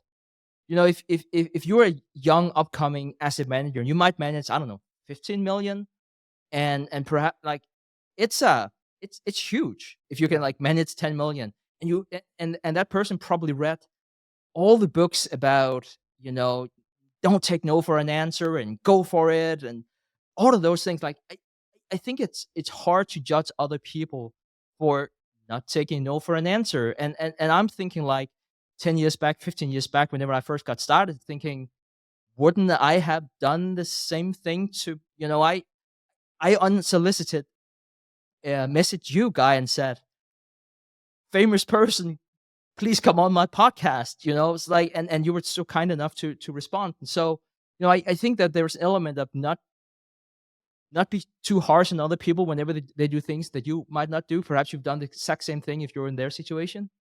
Um, and then I also want to say that they say that heaven and hell are very similar. They have long forks and plenty of food, but in heaven they figured out that you can feed your neighbor. And it's hard for me to think of anyone in the value investing community who is as well liked as you, Guy. And I could say, I could take on my investor hat and say, well, that's because Guy has 26 years of being the S&P 500. But that's not why. There are a lot of people who've been have track records who are not nice people. People like you because you're so authentic, and because you're vulnerable, and because you're just a wonderful human being. And Grant has this framework of givers, matchers, and takers, which is just so inspiring. And it's very, very clear that you're a giver. Now, I think I hopefully I'm going to to come to my question here, but Yeah, but it is fascinating just to listen. So you're on a so good thought roll. I think I mentioned before that I might be getting roughly 2,000 requests a year just to be on the podcast, and then there are other favors to ask. So let's say that I don't know, let's just say 50 messages on various platforms every day about different favors, 20, whatever it might be. And you want to be helpful, you want to respond to everyone, you want to be decent, you want to be kind. And then whenever you tried that for some time, you realize, let's say that you had 20 requests, a big proportion of those 20 comes back and asks for another favor. Yeah. Plus you get another 20 in the next day. And so it doesn't require a lot of math to figure out, at some point in time it's just going to be too much. Yeah. How do you handle that, being a giver, but at the same time you don't want to surround yourself with matchers and takers, and you just Yeah. really want to be Guy, a very, very nice person? How do you handle all of that? It's it's a spectacular question, and before I get to, I think I have some helpful answers. Is this idea of you kind of like earlier on, before you got to the question, you talked about the person who's engaging in behaviors that are not ideal, but I or you would have done maybe the same thing earlier on in our careers, and it's so hard to get on one's path in life and to get started and to make progress. And maybe we should give them the benefit of the doubt the same way that we would have liked to have been given the benefit of the doubt. All of those things, which they just raise really, really important issues that I'd like to come back to. But to the question, I think that if Adam Grant, I've met him once. He hasn't asked me, but I'd love to get into a sort of rewrite or an additional chapter of his book, where the give and take matches givers and takers as a dynamic process. So when you start discerning in your behaviors between matching, giving, and taking, your environment changes. And so it requires modifications of our behavior. And so you're absolutely right. It's a hydra, to use the Greek mythological idea that you cut off one head and two heads appear. and you give to somebody and they come back with another request and yet another request. And so uh, I, I like to think now of that Adam Grant framework as a sorting mechanism. So um, some people will come back after you've met their request in a helpful way with a second request. And now I've just learned something really important about them. Because other people, if I meet their request or I am helpful to them in some way, will find a way to help me back. And so if I help somebody in some way and they come back with a second request, and they live in the world in such a way where they kind of go, well, I'll try Guy because he helped me once, so maybe he'll help me again. Then yes, so I'll help them once, but I can't help them a second time. Maybe I can help them 2 times, but not a third time. I have to shut them out, or I have to move them away, or move them to a more distant setting where they can't make those requests that often. So what I'm actually doing is I'm sorting through people. I'm discovering by how they react to my behavior, and reassigning them. And people can move categories, and they can learn and come into a different category. Or there may be some people who are takers, but for some reason we need them or want them in our lives, and we're willing to take the cost of having them as takers. So I think it's not a sort of like, the boundaries are malleable. People can move back across the boundaries, and one can choose to have somebody at a closer distance for one reason or another. So the set of people that I'm helping is not the same set all the time. There are people who coming into that set, and then they move themselves out potentially. And I'll give you an example. People have asked me so many times, what's your relationship to Warren Buffett? And I have moved myself out very, intelligently. And, the only option available to me is out of the set of people who would call up Warren Buffett to see if he's got time for a coffee when I'm in Omaha, because that is a request for his time that would very quickly get me, out of his good books and into the far periphery of his universe. The only way I can be in any way a part of his universe is to not make any requests. So I move myself out of that set. But there are some people, and unfortunately there are a lot of them, where one has to actually move them out, and they don't even realize that they're not being helpful to you, where one just... So I guess it's a dynamic process. You certainly don't, somebody comes back with 2 or 3 requests and doesn't try to help you. You just have to see them as matchers or takers. And one has to develop systems. So I would tell you that, so an engine is the way Monish would describe it. So rather than being a reciprocating person or being a giving person, which you certainly want to be, to the extent that you're successful, you need to teach those systems to the people around you and create gatekeepers and create sort of like rules as to how to approach all the different kinds of requests that come in, for example. So you might find that I might find, let's talk about me, because I know me and I don't know exactly the circumstances that you find yourself in. So we used to give internships to a lot of people, and we discovered that it was just a huge drain and very, very hard for us. So we had to develop rules around. I used to be the guy who offered internships. Now I've had to discipline myself when I'm anywhere in the world. Outside of the office, I have to say, wow, I can't offer the internship. The only thing I can do is propose you to the team. And the only time that we offer an internship if the team is unanimous, but I can certainly propose you to the team. And that even goes for family members. And so I created a process. And now, and what I find really interesting to do is, if I've had an intern, for example, and I get an enormous number of internship requests, often the intern might be a good gatekeeper or a good facilitator. So I'll say, the only way you can become an intern is, first of all, by getting the approval of these prior interns who were there, because they know what the environment is like. And then you need to go to my staff. And if there's unanimous approval there, then you can come be my intern. So best of luck.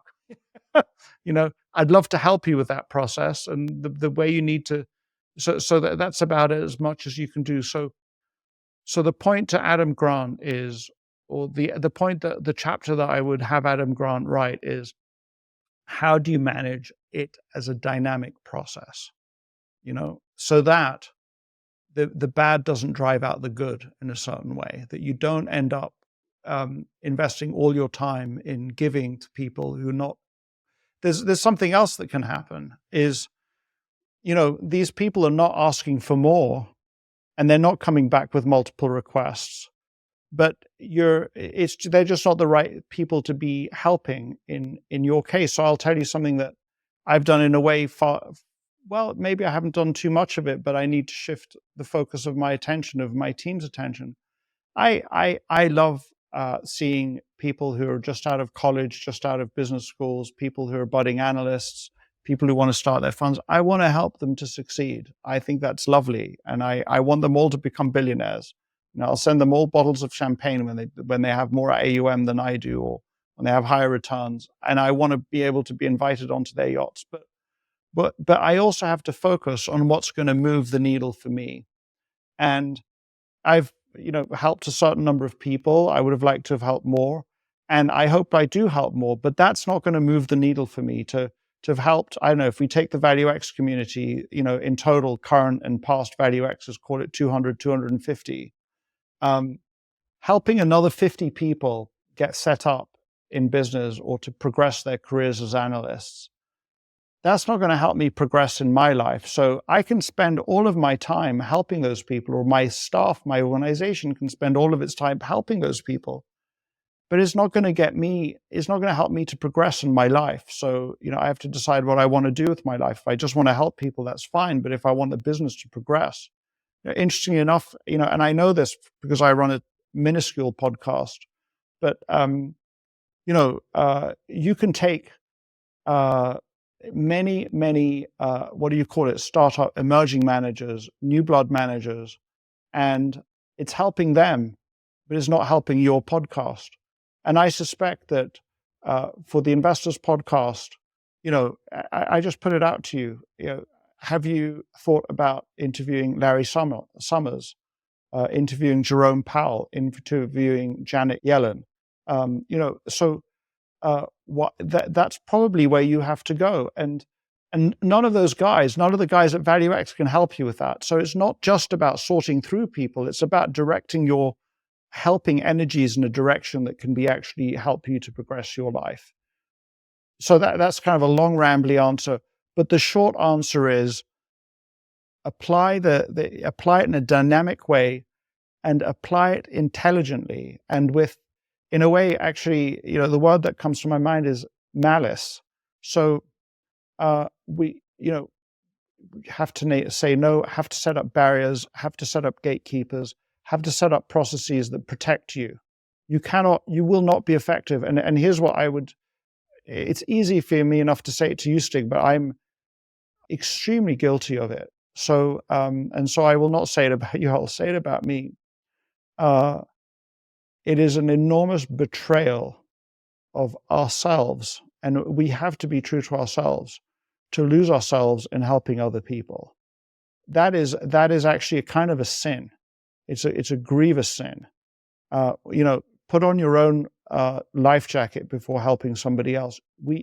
Your most important job is to live the most meaningful life. And yes, you want to be helpful to people along the way, but unless your goal is to be Mother Teresa, you cannot allow all the people who want help to drag you into what is not the most important thing for you. If I'm Roger Federer, there's a point at which I have to say to all the school kids, it's been great talking to you. Now I'm going to go and train some real tennis with my one coach who can help me. And yes, I know you want me to spend another 3 days playing tennis with you and inspiring you and talking to you about tennis. My life mission is to go win Wimbledon. It's not to be a tennis coach. And to go win Wimbledon, I have to go and play with my coach. I have to do a structured regime. And you guys aren't part of it. That's just it. And it's so funny because I'm saying with such clarity and confidence, but in a way, the person who really needs to take that advice is me. And it really, it's just incredible actually, because literally earlier today, and was it yesterday, I was addressing exactly this topic with 2 members of my team that I need to upgrade my thinking. So, you know, but the good news is it's a sign of success, you know?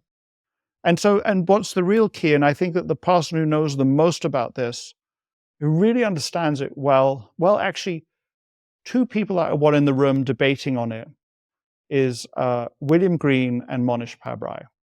So because William is like, because I can remember at that Berkshire meeting, I do remember that, like, I'm in the middle of conversation, now we have to stand up for a photograph, and those people were so happy for the photograph.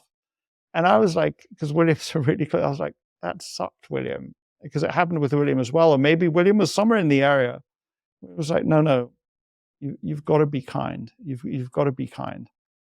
But then there's another, so where it also happens is, I say to Monish, I know that this person might not work out as a good intern, but I really want to give them a chance. And yes, they haven't come at me in the right way, but you know what? I would not have come at a Guy Spier in the right way and there's another model that Monish has, which is, the cost of a false negative is extraordinarily high. And we can take, a false positive. So the person that we hire that doesn't work out is very expensive to get rid of. Whereas the person that we never hired, even if they would have worked out, it doesn't cost us much. So we ought to grade very, very harshly, and if in doubt, say no rather than saying yes. But how do you balance that with being fair, and being kind and being and so I'd want to see William Green and Monish Pabrai talk about those 2 things and see, I'd like to put the case to William Green and to Monish Pabrai and say, okay, so here's the situation. I'm talking to Stig, Stig's talking to me. We want to dive into a deep conversation. We're having so much fun. And then 2 very kind, nice people want to get a photograph, but it interrupts our conversation. And part of me wants to say goodbye, thank you, not right now. And the other part says interrupt the conversation. See what Monish and William do. And the short, and sorry for the rambly answer, I'm actually landing this plane right now and giving the mic back to you. And the short answer is, be intelligent about it. Don't be blind in applying the Adam Grant framework. Don't be blind in applying the false negatives, false positives framework, and do the intelligent thing, evolve your thinking to the circumstances as they unfold, and look to see people who've already solved that problem. You and I are not the first people who needed to solve that problem. And so we can look and see how Warren Buffett solves it. And very briefly, because I haven't, how does Warren Buffett solve it? Well, first of all, Warren Buffett's in private except for 1 day of the year. 1 day of the year, he's public Warren Buffett. And certainly Warren Buffett doesn't have any meaningful conversations on the Berkshire Hathaway meeting day. And he's totally into it and accepts it because it's 1 day of his life. So there's one lesson right there, is limit and frame the times when you're public Guy. And actually, if I want to be private Guy with private Stig, all I need to do is say, Stig, is it Aarhus is where you live? Yeah. Aarhus? Yeah, so I can say, enough. Stig, I'm on my way to Aarhus, and if you have time for a coffee, I'd be delighted to entertain you. And just don't do it at a time when you're being public Guy. So I know what Manish would say because he told me, and I'm kind of like sad that it wasn't recorded. It's also fair that it's not being recorded, but I think he would forgive me for bringing that up, because he was asking me. I think it was probably before the last Berkshire meeting, and I was a bit. I went there in 2023 where I met you. Yeah, it was a lot of fun, and it wasn't the best experience. Meeting you was, sorry, I want to clarify that meeting you was a Berkshire great meeting. experience, but the Berkshire meeting wasn't the best experience, and there was a few things that was probably flattering, but to me was just a bit too much, and Yeah. I like to stand there in the corner with my phone and not speak with anyone, and so Manish asked me like whether I was going, and I said like no. I kind of felt like after 2023, and we have members on our team now who absolutely love going there, and I kind of felt why would I go there when others from the team can go and have fun and meet up with you, which I also did, and so I was just saying like no to Manish, and then he looked at me and he was like, but you owe it to the community, and it's one day or a few days. Like, this is what you're supposed to do. And then he mentioned Warren Buffett, and he talked about, like, so I guess we can conclude a few things. Point one, Magnus is a better person than me. I'm going No, that's I'm not going true. to to preface that. The other thing I wanted to mention to this is, and I should probably say I'm really sorry that I hope the guy doesn't invoice me for. He probably should invoice me for, a bill for whining about all my problems here by the end of the call. But No, but sorry, Stig, you're not whining about your problems. You're exploring really important issues that come up for you, and they come up for many people. And so what you're struggling with, other people are struggling with. So you're not whining at all. You're trying to understand. You're trying to tear stuff apart. So I just want to, make that thank point you. as you now back to you. And I sort of like wanted to make it about the listener and not about me, in the sense of course we all have unique circumstances, but I think a lot of people listening to this can resonate with not having enough time to please as many people as you want to please. And I hope that this conversation is sort of like in that light, and it's not Stick complaining about things he probably shouldn't be complaining about. So I just wanted to preface the Yeah, conversation by saying so. I hope that the following helps. Is everyone? Some people, some of the best personalities are introverts. What does that mean? That doesn't mean they don't like people. That doesn't mean they mind being in crowds. But it means that the way I see it, because I think that I'm similar, is my social battery gets drained down faster. So, I can maybe do it for an hour or two, but then I'm kind of done and I need to go and rest. And some people can continue, like my wife, for 5, 6, 7 hours, and they just love it. So don't apologize for that attribute of yours. It's an attribute that you have. You're naturally an introvert, but that gives you other qualities. And so, and Monish is also, I would argue, an introvert, but he can make his social battery last longer on days like the Berkshire meeting. And it's exactly what he said to me. You owe it to the community. Take care of the community. And the answer, I think, for you and me, and I'm not saying that we're the same. We each have to work it out for our own personal attributes. Is, yeah, I'll be there for the community in a way that takes care of me.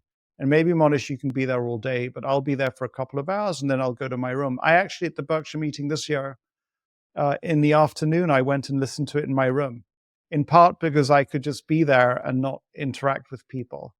And so we do as much as we can, and that's okay. And far better to be in one's room or not at the meeting, I would argue, than to be in a place where one's not generous and giving to those people coming up to you. And I think that there are so many ways to manage it intelligently. One way is to only go to the overflow room, a place where you're less likely to be recognized.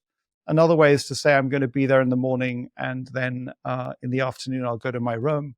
Or, you're not obligated to go to the Berkshire meeting. So all good. But I actually think that in your case, you ought to go, even though we wouldn't get much time together. And you manage yourself in a different way. Well, Guy, thank you for all the advice. And thank you for the inspiration. Can I just say, just in general, I sort of like wanted to say something nicer, but but and more eloquent, but just thank you. Can I? Yeah, but I think that it's very kind of you to call it advice. I think that what we've been doing is exploring and sort of kicking a football around and trying to understand. And it's not like I know, what I can do is I can say, "Oh, I think that I've had this problem as well, and I try to solve it in this way." And so I'm actually not giving advice. I'm trying to just share with you, in this case, how I'm trying to solve problems that many of us face. And you're also trying to solve those problems. And by the way, I don't know that I have the right answer. To go back to Jordan Peterson, but it all goes all the way back to the height of Greek civilization and of the Renaissance, is that the answers don't lie in sitting in a room and thinking about it, although that's probably important. They lie in coming with your perspective and having it bounce off somebody else's perspective and having them react to what you're saying and learning from what they're saying and disagreeing with them. And so that's what we're doing. We're wrestling with issues that come up and we're trying to figure it out. And it's so much fun to do. So don't call it advice. It's just a conversation. The journey is the best part, Guy. How can we best end this interview? Oh, Any so concluding remarks? I think I probably need to make plans to come visit you in Aarhus. I think that would be good. You know, Please. yeah, there we can have a real conversation that we could do an offline conversation even. It's really been fun talking to you, Stig. And I think that for me as a kind of like a mini podcast or anybody else, I think that the most fun is when, and this has been an enormous amount of fun, is when, you know, you're coming out of a genuine sense of curiosity, trying to figure stuff out.